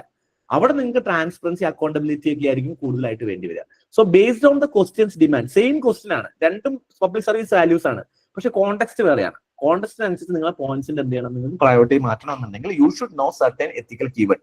എത്തിക്കൽ keywords in answer is must. പക്ഷെ കീവേഡ് മാത്രം എഴുതിയിട്ട് കാര്യമില്ല, ഞാൻ നേരത്തെ ആൻസർ കാണിച്ചു തന്നപോലെ തന്നെ വേണം നിങ്ങൾ എഴുതാൻ. Then building the conceptual clarity with respect to ethical keywords. ഇതെന്താണ്? കൃത്യം മീനിങ് മനസ്സിലാക്കുക. ഇപ്പൊ എമ്പതിയും കോമ്പാഷനും തമ്മിലുള്ള മീനിങ് നിങ്ങൾക്ക് എല്ലാവർക്കും അറിയില്ലേ? ആ ഡിഫറൻറ്റ് എന്താന്നുള്ളത്, ആ ഒരു ഡിഫറൻസസ് എന്ത് ചെയ്യാൻ നിൽക്കുക? മാക്സിമം നിങ്ങൾ എന്ത് ചെയ്യുക? മാക്സിമം അത് കുറച്ച് നോക്കുക എന്നുള്ളതാണ് നിങ്ങൾ ചെയ്യേണ്ടത്. ഓക്കെ, അപ്പം അതിൽ നിങ്ങൾ എന്ത് ചെയ്യണം എന്ന് വെച്ച് കഴിഞ്ഞാൽ വളരെ കൃത്യമായിട്ടുള്ള കോൺസെപ്റ്റ് ക്ലാരിറ്റി അതിനകത്ത് ബിൽഡ് ചെയ്യുക. എങ്ങനെ കോൺസെപ്റ്റ് ക്ലാരിറ്റി ബിൽഡ് ചെയ്യണം? ഇപ്പൊ കോമ്പാഷനും എമ്പതിയും തമ്മിലുള്ള ഡിഫറൻസസ് എന്താണ്? എമ്പതി എന്ന് പറയുന്നത് നമുക്ക് എന്ത് ചെയ്യുന്നു? We are less. ഇപ്പൊ സിമ്പതി എന്താ ബേസിക്കലി? ആർക്കെങ്കിലും ഒരാൾക്ക് പറയാൻ പറ്റുമോ? നമുക്ക് അറിയായിരിക്കും. സഹതാപം തോന്നുന്നതല്ലേ? സിമ്പതി സഹതാപം. മറ്റൊരാളുടെ പെയിൻ നമുക്ക് വിഷമം, ഒരാളെ പാവപ്പെട്ടവനെ കാണുമ്പോൾ നമുക്കൊരു വിഷമമായി, അത് കുറച്ച് കഴിയുമ്പോൾ ഷോർട്ട് ടൈം ആണ്. നമ്മളങ്ങ് പാസ് ചെയ്ത് ഇപ്പൊ ഒരു ഭിക്ഷക്കാരനെ കാണുമ്പോൾ നമ്മൾ സിമ്പതി ഫീൽ ചെയ്യുന്നു, നമ്മളങ്ങ് മാറുന്നു, അതോടുകൂടി അത് തീർന്നു, നമ്മളത് വീട്ടിൽ കൊണ്ടുവന്നൊന്നുമില്ല. എമ്പതി എന്ന് പറയുന്നത് എന്താണ്? We are putting our self in to the shoes of others. നമ്മൾ എന്ത് ചെയ്യുന്നു? ആ ഭിക്ഷക്കാരന്റെ ഭാഗത്ത് നിന്ന് അയാൾ പോകുന്ന പെയിൻ എന്താണെന്ന് നമ്മൾ എക്സാക്ട്ലി ഫീൽ ചെയ്യുന്നു, വിച്ച് ഈസ് വെരി ഇമ്പോർട്ടന്റ്. നമ്മൾ മുന്നിൽ നിൽക്കുന്ന ആള് എക്സാക്ട്ലി ഇപ്പൊ അയാൾ നമ്മളോട് ചൂടാവും, അപ്പൊ നമ്മൾ എന്താ ചെയ്യുക? നമ്മൾ എംപത്തറ്റിക് ആയിട്ട് ബിഹേവ് ചെയ്യണം എന്ന് പറയുന്നത്. കാരണം അയാളുടെ സ്ഥാനത്ത് നിൽക്കുമ്പോൾ നമ്മളാണെങ്കിലും എന്ത് ചെയ്തു? ചൂടായി പോകും. അപ്പൊ ഓട്ടോമാറ്റിക്കലി അയാൾ പറയുന്നത് എന്താണ്? അത് മനസ്സിലാക്കുക എന്നുള്ളതാണ്. അപ്പൊ അയാളുടെ ഫീലിംഗ് എന്താണെന്ന് അയാളുടെ ഭാഗത്ത് നിന്നിട്ട് അയാളായിട്ട് മനസ്സിലാക്കുമ്പോഴാണ് എമ്പതി പറയാം. പക്ഷെ കോമ്പാഷൻ എന്ന് പറയുന്നത് എന്താണ്? Another level of ethical values ആണ്. എന്ത് ചെയ്യാണ്? മനസ്സിലാക്കുക മാത്രമല്ല, എന്തുകൂടി ചെയ്യുന്നുണ്ട്? അവരുടെ പെയിൻ മാറ്റാനുള്ള ഒരു ആക്ഷൻ കൂടി നമ്മൾ ഇവിടെ എടുക്കുന്നുണ്ട്, which is highly ethical values ആണ്. സോ ഈ രീതിയിലുള്ള ക്ലാരിറ്റി ഓഫ് ഡിഫറെന്റ് വാല്യൂസ്, അതിന്റെ ക്ലാരിറ്റി ഓഫ് എക്സാമ്പിൾസ് വളരെ ഇമ്പോർട്ടന്റ് ആണ് to write a good answer. And collecting real time examples. ഇതിന് 2-3 കാര്യങ്ങൾ നിങ്ങൾക്ക് ചെയ്യാതെ നിങ്ങൾ ചെയ്യേണ്ട ഒരു കാര്യം എന്ന് വെച്ചാൽ, നിങ്ങൾ വെറുതെ കഷ്ടപ്പെട്ട് കുറെ സെർച്ച് ചെയ്ത് നോട്ടൊന്നും ഉണ്ടാക്കണ്ട. What you can do is take toppers papers. UPSC papers, ടോപ്പേഴ്സിന്റെ പേപ്പേഴ്സ് കുറെ ഉണ്ട്, നിങ്ങൾ എടുക്കുക. ഈ ടോപ്പർമാരെല്ലാം കഷ്ടപ്പെട്ട് ഇത് പോയിന്റ് ഉണ്ടാക്കി വെച്ചിട്ടുണ്ടല്ലോ, ഇവരിലൊക്കെ എന്തുണ്ടാവും? ഈ എക്സാമ്പിൾസ് നിങ്ങൾക്ക് കാണാൻ പറ്റും. അതേപോലെ തന്നെ നിങ്ങൾക്ക് എന്തും കാണാൻ പറ്റും, ഈ ഫിലോസഫേഴ്സിന്റെ കോട്സ്, പുതിയ ഫിലോസഫേഴ്സ്, അവരുടെ ഐഡിയോളജീസ്, അവർ എഴുതുന്ന ഡയമെൻഷൻസ് ഒക്കെ നിങ്ങൾക്ക് കാണാൻ പറ്റും. So by going through around 10 or 12 toppers paper you will get most of the കുറെ എക്സാംസ് നിങ്ങൾക്ക് കിട്ടും, കുറെ ഫിലോസഫേഴ്സിന് നിങ്ങൾക്ക് കിട്ടും. ജസ്റ്റ് ഒരു 10-12 പേപ്പറിലൂടെ നിങ്ങളൊന്ന് പോയി കഴിഞ്ഞാൽ നിങ്ങൾക്ക് അങ്ങനെ നോട്ട് ബിൽഡ് ചെയ്യാം. രണ്ടാമത്തെ കാര്യം നിങ്ങൾക്ക് ചെയ്യേണ്ടത്, if you are reading newspaper daily, ഹിന്ദുവിന്റെ പേപ്പറിലൊക്കെ നിങ്ങൾക്ക് ഫ്രണ്ട് പേജിൽ ലാസ്റ്റ്, അല്ലെങ്കിൽ ഇന്ത്യൻ എക്സ്പ്രസ് ഒക്കെ ആണെങ്കിൽ ഫ്രണ്ട് പേജിൽ last there are case studies നിങ്ങൾക്ക് കാണാൻ പറ്റും. From there you can take real time exams നിങ്ങൾക്ക് എന്ത് ചെയ്യാൻ പറ്റും? എടുക്കുക. ആ റിയൽ ടൈം എക്സാമ്പിൾ നിങ്ങൾ എഴുതുക. അതേപോലെ തന്നെ നിങ്ങൾ GS1, GS2, GS3 പഠിക്കുന്ന സാധനങ്ങളൊന്നും വെറുതെയാണ് നിങ്ങൾ വിചാരിക്കരുത്. ഇതിനകത്തുള്ള പല കാര്യങ്ങളും ചിലപ്പോൾ നമുക്ക് എത്തിക്സിലും എന്ത് ചെയ്യാൻ പറ്റും? യൂസ് ചെയ്യാൻ പറ്റും. നിങ്ങൾ ഓപ്ഷണൽ സബ്ജക്റ്റിലുള്ള പല കോൺസെപ്റ്റുകളും, for example your optional subject political science ആണ്, സോഷ്യോളജി ആണ്, അല്ലെങ്കിൽ നിങ്ങളുടെ ഓപ്ഷണൽ സബ്ജക്ട് എന്ന് പറയുന്നത് പബ്ലിക് അഡ്മിനിസ്ട്രേഷൻ ആണ് എന്നൊക്കെ ഉണ്ടെന്നുണ്ടെങ്കിൽ നിങ്ങളിലുള്ള കോൺസെപ്റ്റുകൾ പലതും നിങ്ങൾക്ക് ഇപ്പൊ വെബേറിയൻ ബ്യൂറോക്രസിന്റെ പ്രിൻസിപ്പിളിനെ പറ്റി എഴുതാം, കമ്മിറ്റഡ് ബ്യൂറോക്രസി, ഇതൊക്കെ നിങ്ങൾ ഇവിടെ പഠിക്കുന്ന സാധനങ്ങൾ തന്നെയാണ്. സോ കാന്തിയൻ ഫിലോസഫി, പ്ലേറ്റോന്റെ ഫിലോസഫി, ഇതൊക്കെ നിങ്ങൾ ഓപ്ഷനിൽ പഠിക്കും. ഇതേ സാധനങ്ങൾ നിങ്ങൾക്ക് എത്തിക്സിലും യൂസ് ചെയ്യാം. പക്ഷേ ഓപ്ഷനിലുള്ള പോലെ തന്നെ എന്ത് ചെയ്യരുത്? വളരെ തിയറട്ടിക്കൽ ആവരുത്. Use it in A practical sense. Use ചെയ്യാൻ പഠിക്കുക. സോ യൂസ് വാല്യൂ ആണ് നിങ്ങൾ നോക്കേണ്ടത്. വെറുതെ കണ്ടന്റ് ഉണ്ടാക്കരുത്, നിങ്ങൾക്ക് അത് യൂസ് ചെയ്യാൻ പറ്റുമോ നോക്കണം. അതുപോലെ എന്ത് ചെയ്യണം? ടോപ്പേഴ്സിന്റെ നോട്ട്സും ഇതും നിങ്ങൾ എന്ത് ചെയ്യുക? യൂസ് ചെയ്യുക. നിങ്ങൾ ഒരു ബുക്ക് പോയിട്ട് എത്തിക്സിൽ വായിക്കുക എന്ന് പറയുന്നത് അറ്റ് പ്രസന്റ് ഒരു അപ്ഡേറ്റഡ് ആയിട്ടുള്ള ബുക്ക് അവൈലബിൾ അല്ല. രണ്ടാമത്തെ കാര്യം, നിങ്ങളൊരു ഇൻസ്റ്റിറ്റ്യൂട്ടിന്റെ മെറ്റീരിയൽ എടുക്കുകയാണെങ്കിൽ there are വെറുതെ കുറെ എക്സാമ്പിൾസും വെറുതെ ഒരു സാധനവും നിങ്ങൾ ഇങ്ങനെ വായിച്ചു പോകും, നിങ്ങൾക്ക് അത് ഉള്ളിലേക്ക് കയറില്ല. നേരെ മറിച്ച് നിങ്ങളൊരു വേർഡ് എടുത്തിട്ട് നിങ്ങൾ ആ വേർഡിന്റെ മീനിങ് സെർച്ച് ചെയ്ത് കണ്ടെത്തി അതിന് എക്സാമ്പിൾസ് നിങ്ങൾ കണ്ടെത്തുവാണെങ്കിൽ it will be like more നിങ്ങൾക്ക് എന്ത് ചെയ്യാം, റീപ്രൊഡ്യൂസ് ചെയ്യാൻ പറ്റും. ഞാൻ പറയുന്നത് നിങ്ങൾക്ക് പഠിക്കണമെങ്കിൽ മെറ്റീരിയൽ നോക്കി പഠിക്കാം, പക്ഷെ നിങ്ങൾ ആൻസർ എഴുതുമ്പോൾ ഈ സാധനം വരില്ല. അപ്പൊ അതിന് വേണ്ടിയിട്ടാണ് നിങ്ങൾ സ്വന്തം ചെയ്യാൻ നോക്കുക. രണ്ടാമത്തെ കാര്യം, ഇതൊന്നും അല്ല എത്തിക്സിൽ ഇമ്പോർട്ടൻസ്. നിങ്ങൾ പഠിച്ചോ പഠിച്ചില്ലെങ്കിലോ ഒന്നും ഒരു കുഴപ്പമില്ല. Ethics is all about writing. So how well you are writing. നിങ്ങൾക്ക് ഒന്നും അറിയില്ല എന്ന് നിങ്ങൾ വായിച്ചിട്ടില്ലെങ്കിലും ഒരാൾക്ക് എത്തിക്സ് നല്ല രീതിയിൽ മാർക്ക് മേടിക്കാൻ പറ്റും. If your writing is well and good. നിങ്ങൾ എഴുതുന്നത് ഫീൽ ആയിട്ട് നമുക്ക് ക്രിയേറ്റീവ് റൈറ്റിംഗ് എഴുതാൻ പറ്റും, അല്ലെങ്കിൽ നിങ്ങൾക്ക് ഒരാളെ എന്ത് ചെയ്യാൻ പറ്റും, റിലേറ്റ് ചെയ്യാൻ പറ്റും, അയാളെ പെയിൻ റിലേറ്റ് ചെയ്യാൻ പറ്റും, എക്സാമിനറിന് റിലേറ്റ് ചെയ്യാൻ പറ്റുന്നുണ്ടെങ്കിൽ എത്തിക്സിന് മാർക്ക് കിട്ടും. എത്തിക്സിന്റെ പ്രത്യേകത എന്ന് വെച്ചാൽ നിങ്ങൾക്ക് കണ്ടന്റ് ഒന്നുമില്ല, പക്ഷെ നിങ്ങൾ ഡെയിലി ഒരു എത്തിക്സിന്റെ ആൻസർ വെച്ച് എഴുതുവാണെങ്കിൽ ഓട്ടോമാറ്റിക്കലി എത്തിക്സിന്റെ ആൻസർ ഇംപ്രൂവ് ആവും. GS3 നിങ്ങൾക്ക് ഒന്നും നിങ്ങൾ പഠിക്കുന്നില്ല, എല്ലാ ദിവസങ്ങളും ആൻസർ എഴുതിയാലും നിങ്ങളുടെ സ്ട്രക്ചറിങ് നന്നാവുമായിരിക്കും, പക്ഷെ ഒരിക്കലും നിങ്ങൾ ആൻസർ നന്നാവില്ല, കണ്ടന്റ് കയറില്ല. പക്ഷെ ethics is not like that. നിങ്ങൾ എത്ര ഒന്നും പഠിച്ചിട്ടില്ല, പക്ഷെ ഡെയിലി നിങ്ങൾ ആൻസർ എഴുതുവാണെങ്കിൽ automatically the more you write the more score you will score with respect to ethics paper. നിങ്ങൾ എന്ത് ചെയ്യും, നിങ്ങളുടെ ആൻസേഴ്സിന്റെ ക്വാളിറ്റി ഇംപ്രൂവ് ആയിക്കൊണ്ടിരിക്കും. കാരണം ethics is something what you see every day. So automatically നിങ്ങൾക്ക് അതെന്ത് ചെയ്യാൻ പറ്റും, നിങ്ങൾക്ക് ഇന്റഗ്രേറ്റ് ചെയ്ത് നിങ്ങൾ പഠിച്ച സ്റ്റോറീസ്, നിങ്ങൾ അമ്മൂമ്മ പറഞ്ഞ കഥകൾ, അപ്പൂപ്പൻ പറഞ്ഞ കഥകൾ, everything can be written in ethics. But use value നോക്കിയിട്ട് ഇടുക എന്നുള്ളതാണ്. സോ ഇങ്ങനെയാണ് നിങ്ങൾക്ക് എന്ത് ചെയ്യുക, എത്തിക്സ് പ്രിപ്പയർ ചെയ്യാൻ പറ്റുക. ഇതിനകത്ത് എങ്ങനെയാണ് റൈസപ്പ് എന്ന് പറയുന്ന ഒരു കോൺസെപ്റ്റിൽ റൈസപ്പ് എങ്ങനെയാണ് ഇതിനകത്ത് ഹെൽപ്പ് ചെയ്യാൻ പോകുന്നത് ജസ്റ്റ് ഞാൻ ഒന്ന് പറഞ്ഞുതരാം. ഇപ്പൊ നമ്മളൊരു പ്രോഗ്രാമിൽ നമ്മൾ എന്ത് ചെയ്യുന്നുണ്ട്, നമ്മൾ we started ethics program from tomorrow onwards. അതിന്റെ ഫസ്റ്റ് വെബിനാറാണ് നമ്മൾ ചെയ്തത്. നാളെ മുതൽ നമുക്ക് എന്ത് ചെയ്യുന്നുണ്ടാവും, we have a continuously answer writing practice for next 30 days. So നമ്മളിതൊക്കെ പഠിച്ചു, ഈ പഠിച്ചു കാര്യങ്ങളൊക്കെ ചെയ്തു എന്നുള്ളതുകൊണ്ട് ഇപ്പൊ കോട്ട് പറഞ്ഞ പോലെ ethics is knowing the difference between what you have right to do and what is right to do എന്നുള്ളതാണ്. നിങ്ങൾക്ക് നോളജ് മാത്രം എന്തായിട്ട് എന്ത് കാര്യമില്ല ചെയ്തിട്ടില്ല, നിങ്ങൾ അത് ചെയ്യുക എന്നുള്ളതുകൂടി വളരെ ഇമ്പോർട്ടന്റ് ആണ്. അപ്പൊ നിങ്ങളുടെ ആൻസേഴ്സ് ജസ്റ്റ് നോളജ് ഉണ്ടായതുകൊണ്ട് നിങ്ങൾക്ക് കാര്യമില്ല, ഇത് അപ്ലൈ ചെയ്യുക എന്നുള്ളതാണ് എത്തിക്സിന്റെ വളരെ ഇമ്പോർട്ടന്റ് ആയിട്ടുള്ള ഒരു ആസ്പെക്ട്സ്. അപ്പൊ ഇത് അപ്ലൈ ചെയ്യാൻ വേണ്ടിയിട്ട് നിങ്ങൾക്ക് എന്ത് ചെയ്യാന്ന് വെച്ച് കഴിഞ്ഞാൽ, നമ്മളിവിടെ ചെയ്യുന്നത് ഡെയിലി നിങ്ങൾക്കുള്ള ആൻസർ റൈറ്റിംഗ് ആണ്. ഡെയിലി ആൻസർ റൈറ്റിംഗിൽ നമ്മൾ എന്ത് ചെയ്യുന്നത്, വളരെ ഒരു ഡെയിലി നിങ്ങളെ ടൈമിൽ നിന്ന് ഒരു 1.5 മണിക്കൂർ തൊട്ട് 2 മണിക്കൂർ വരെ നിങ്ങൾ മാറ്റി വെക്കുകയാണെന്നുണ്ടെങ്കിൽ നിങ്ങൾക്ക് എത്തിക്സ് സിലബസ് വളരെ ഈസി ആയിട്ട് 1 month കൊണ്ട് കവർ ചെയ്യാം. So what we will provide here that എല്ലാ ദിവസവും നിങ്ങൾക്ക് ഓരോ സിലബസിന്റെ പോർഷൻസ് നിങ്ങൾക്ക് നമ്മൾ തരും. ഇപ്പൊ ഈ പറഞ്ഞ പോലെ ഓരോ എത്തിക്കൽ വാല്യൂസ് എന്തൊക്കെ കീവേഡ്സ് നിങ്ങൾ പ്രിപ്പയർ ചെയ്യണം എന്നുള്ളൊരു 10 കീവേഡ് ആണെങ്കിൽ 10 കീവേഡ് നമ്മൾ പ്രൊവൈഡ് ചെയ്യുന്നു. സോ ആ 10 കീവേഡിനെ ബേസ് ചെയ്തിട്ട് നിങ്ങൾ എന്ത് ചെയ്യുന്നു, അന്നത്തെ ദിവസം നിങ്ങൾ അതിന്റെ കീവേഡിന്റെ ഡെഫിനിഷൻ എടുക്കുന്നു, എക്സാമ്പിൾ എടുക്കുന്നു. അതേപോലെ തന്നെ എന്ത് ചെയ്യുന്നു, നിങ്ങൾക്ക് ഇത് ഒരു ദിവസം കൊണ്ട് തന്നെ പ്രിപ്പയർ ചെയ്യണമെന്നില്ല കേട്ടോ. ഇപ്പൊ ഇന്റഗ്രേറ്റീവിനെ പറ്റി നിങ്ങൾ നോട്ട് ഉണ്ടാക്കി, നിങ്ങൾക്ക് നല്ല എക്സാമ്പിൾ ഒന്നും കിട്ടില്ല, ആ സ്പേസ് അങ്ങനെ ഒഴിച്ചിട്ടേക്കുക. എന്തെങ്കിലും നിങ്ങൾക്ക് നല്ല ഇന്റഗ്രേറ്റീവിന്റെ എക്സാമ്പിൾ ഉണ്ടാകുമ്പോൾ അന്നേരം എഴുതിയാൽ മതി. കാരണം ഇപ്പൊ തന്നെ എല്ലാം അത് എഴുതി മറക്കണം എന്നുള്ളതല്ല, നമുക്ക് നല്ല സാധനം വരുമ്പോൾ എന്ത് ചെയ്യാം, അപ്ഡേറ്റ് ചെയ്യാൻ പറ്റുക എന്നുള്ളതാണ് ചെയ്യേണ്ടത് കേട്ടോ. അപ്പൊ ഫുൾ സിലബസ് എന്ത് ചെയ്യുന്നു, 30 days കൊണ്ട് നമ്മളെ പ്രോഗ്രാമിൽ നമ്മൾ കവർ ചെയ്യുന്നുണ്ട്. അതേപോലെ തന്നെ ഡെയിലി നമ്മൾ എന്ത് ചെയ്യുന്നുണ്ട്, ആൻസർ റൈറ്റിംഗ് പ്രാക്ടീസ്. ഡെയിലി ഒരു ക്വസ്റ്റൻ ആയിരിക്കും നമ്മൾ എഴുതുന്നത്. സോ ഒരു ക്വസ്റ്റ്യൻ നമ്മൾ എന്ത് ചെയ്യുന്നത്, എല്ലാ ദിവസവും എഴുതുന്നു. ആ എല്ലാ ദിവസവും നിങ്ങൾക്ക് പറയുന്ന ടോപ്പിക്കിന്റെ ബേസ് ചെയ്തായിരിക്കും ക്വസ്റ്റ്യൻസ് വരിക. ആ ക്വസ്റ്റ്യൻസ് ഡെയിലി എഴുതുമ്പോൾ തന്നെ നിങ്ങൾ എന്ത് ചെയ്യും, ആൻസേഴ്സ് നിങ്ങൾ പതുക്കെ നിങ്ങൾ അപ്ലൈ ചെയ്ത് നോക്കും. ഇനിഷ്യലി നിങ്ങൾ കണ്ടന്റ് ഓറിയന്റഡ് ആയിരിക്കും. Initially you will also think that എത്തിക്സിന്റെ ഒരു പ്രശ്നമാണ്, you will also think that my answer is best. It is kind of a mountain of foolishness ആണ്. നമ്മൾ എന്ത് ചെയ്യും, നമുക്ക് നോളജ് ഉണ്ടാവില്ല, പക്ഷെ എന്ത് ചെയ്യും, നമ്മൾ ആ മൗണ്ടൈൻ ഓഫ് ഫൂളിഷ്നെസ്സിലായിരിക്കും ഉണ്ടാവുക. അപ്പൊ നമ്മൾ എന്ത് ചെയ്യും, പതുക്കെ കുറച്ച് താഴോട്ട് ഇറങ്ങി വന്നോളൂ, കുഴപ്പമില്ല. എത്തിക്സ് ആൻസറിന്റെ പ്രത്യേകത ആദ്യം നമ്മൾ മുകളിലായിരിക്കും, പിന്നെയും നമ്മൾ താഴോട്ട് ഇറങ്ങുള്ളൂ. ബാക്കിയെല്ലാം നമ്മൾ ഇവിടുന്ന് ഇങ്ങോട്ട് കയറും കുറെയൊക്കെ. അപ്പം ഓട്ടോമാറ്റിക്കലി ഡെയിലി ആൻസേഴ്സ് എന്ത് ചെയ്യുക, നമ്മളിവിടെ പ്രാക്ടീസ് ചെയ്യുക എന്നുള്ളതാണ്. And daily our mentors will be correcting all the answers. നിങ്ങൾ ആൻസേഴ്സ് എല്ലാം കറക്റ്റ് ചെയ്യുന്ന തരുന്നതായിരിക്കും. അതിനെല്ലാം എന്ത് ചെയ്യും, ഓഡിയോ ഫീഡ്ബാക്കും അതേപോലെ തന്നെ ചെക്കും ചെയ്ത് തരുന്നത്. പേപ്പറിൽ നിങ്ങൾ എന്ത് ചെയ്യും, നമ്മൾ വാല്യൂ അഡീഷൻസ് ഫീഡ്ബാക്ക് കാര്യങ്ങളൊക്കെ എഴുതിയിട്ടുണ്ട്. അപ്പൊ നമ്മൾ പേപ്പറിൽ ആൻസർ ചെക്ക് ചെയ്യുന്നത് ബേസിക്കലി എല്ലാ ഭാഗത്തും ഒരു ജസ്റ്റ് ഇതൊരു വേറെ സോഷ്യോളജി ഓപ്ഷണൽ പേപ്പറാണ്. ജസ്റ്റ് എന്ത് ഓരോ ഭാഗത്തും എന്താണ് വാല്യൂ അഡീഷൻ വേണ്ടത്, depends on the question how you are writing. Okay, നമ്മൾ അതിനുള്ള വാല്യൂ അഡീഷൻ ഡീറ്റെയിൽ റിവ്യൂ ആയിട്ടായിരിക്കും നിങ്ങൾക്ക് എന്ത് ചെയ്യാം, പ്രൊവൈഡ് ചെയ്യുക എന്നുള്ളത്. I'm just showing an example. അതുപോലെ തന്നെ എന്ത് ചെയ്യും, there will be model answer at the end of the day to compare yourself. Content ഡെവലപ്മെന്റും കാര്യങ്ങൾക്കും വേണ്ടിയിട്ട് മോഡൽ ആൻസേഴ്സ് നമ്മൾ പ്രൊവൈഡ് ചെയ്യുന്നതായിരിക്കും, which will be also available to you. And in between we will be conducting many strategy sessions. We have case study sessions and different aspects again approach cheyanam, other philosophers in aspect innulla sessions nammuണ്ട്. So different type of sessions എന്ത് ചെയ്യുന്നുണ്ടാവും, നമ്മൾ ഈ 30 days കൊണ്ട് complete ചെയ്യുന്നുണ്ടാവും കേട്ടോ. വിത്ത് case studies കൂടി എന്ത് ചെയ്യും, നമ്മൾ ഇതിനകത്ത് പ്രാക്ടീസ് ചെയ്യുന്നുണ്ട്. സോ അതിന്റെ വെബിനാർ കഴിയുമ്പോഴായിരിക്കും നമ്മൾ കേസ് സ്റ്റഡീസ് ആദ്യം ഒന്ന് തിയറി പാർട്ട് കുറച്ച് കവർ ചെയ്യുമ്പോൾ we'll go to the case studies aspects also. Okay, so this is what റൈസപ്പിന്റെ ഈ ഒരു പ്രോഗ്രാമിൽ നിങ്ങൾക്ക് ഓഫർ ചെയ്യാൻ പറ്റുക എന്നുള്ളത്.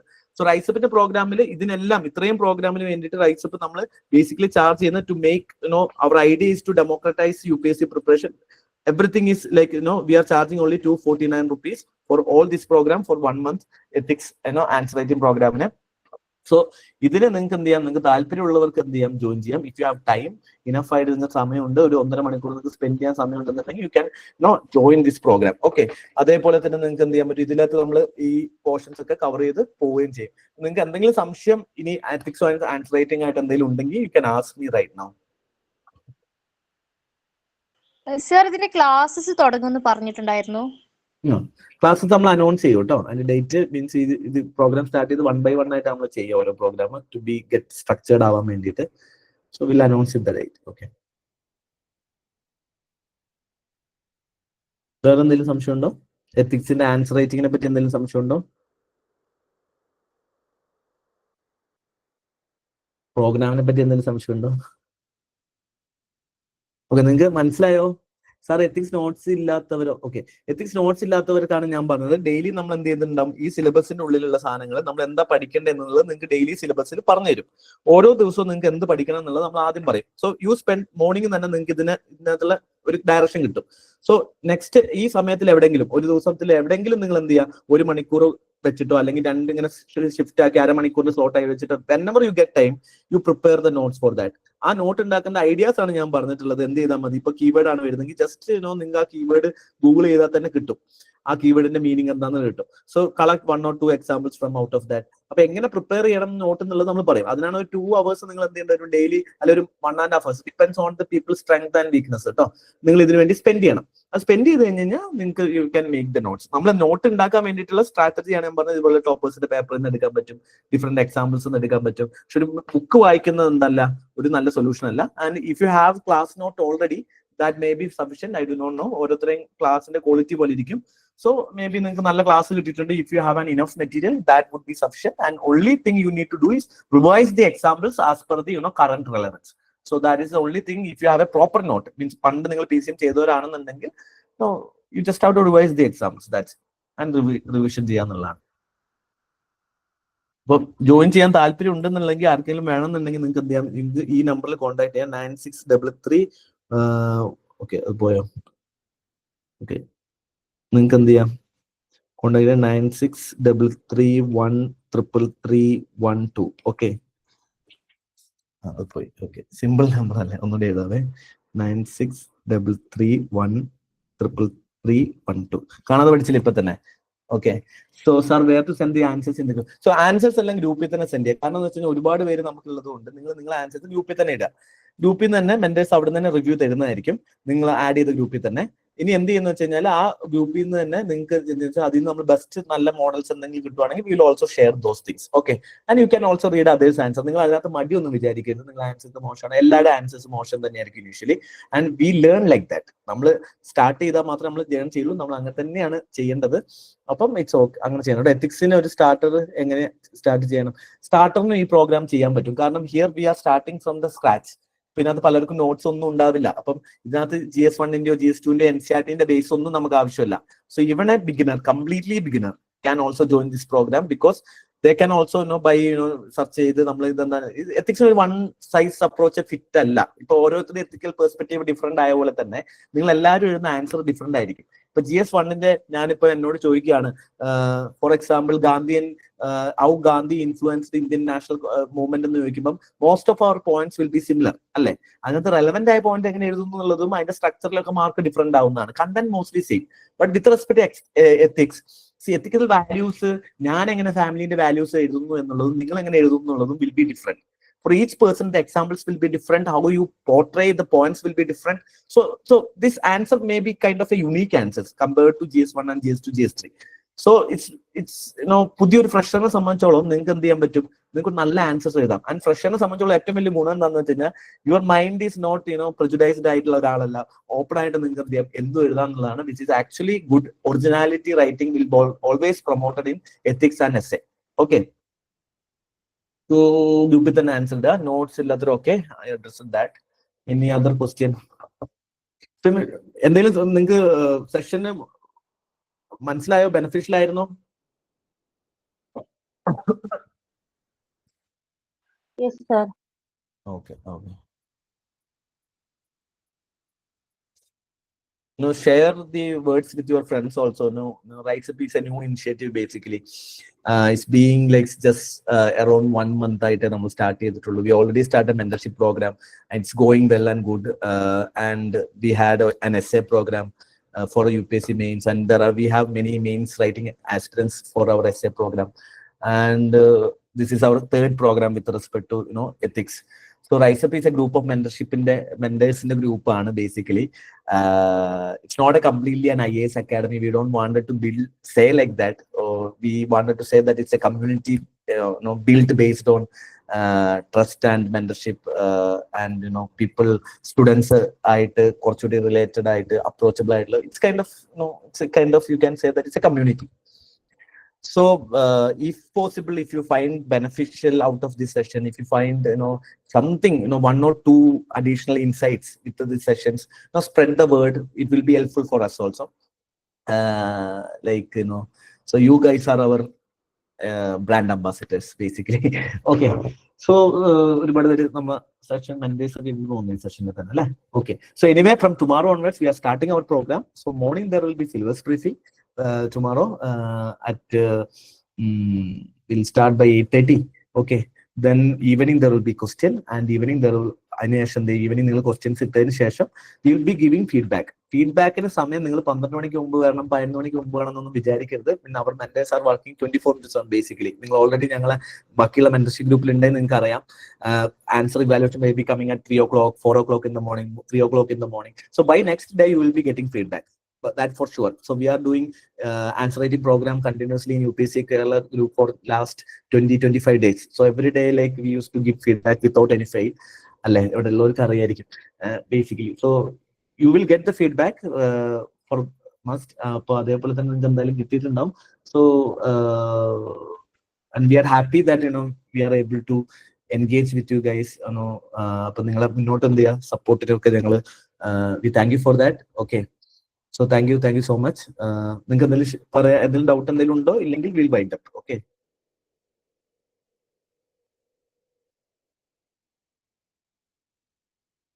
Okay. So we'll wind up. Okay. Thank you so much. So naalavutte section il kaanam. Okay. Thank you. Thank you all. Thank you, team Mega, Aishwarya.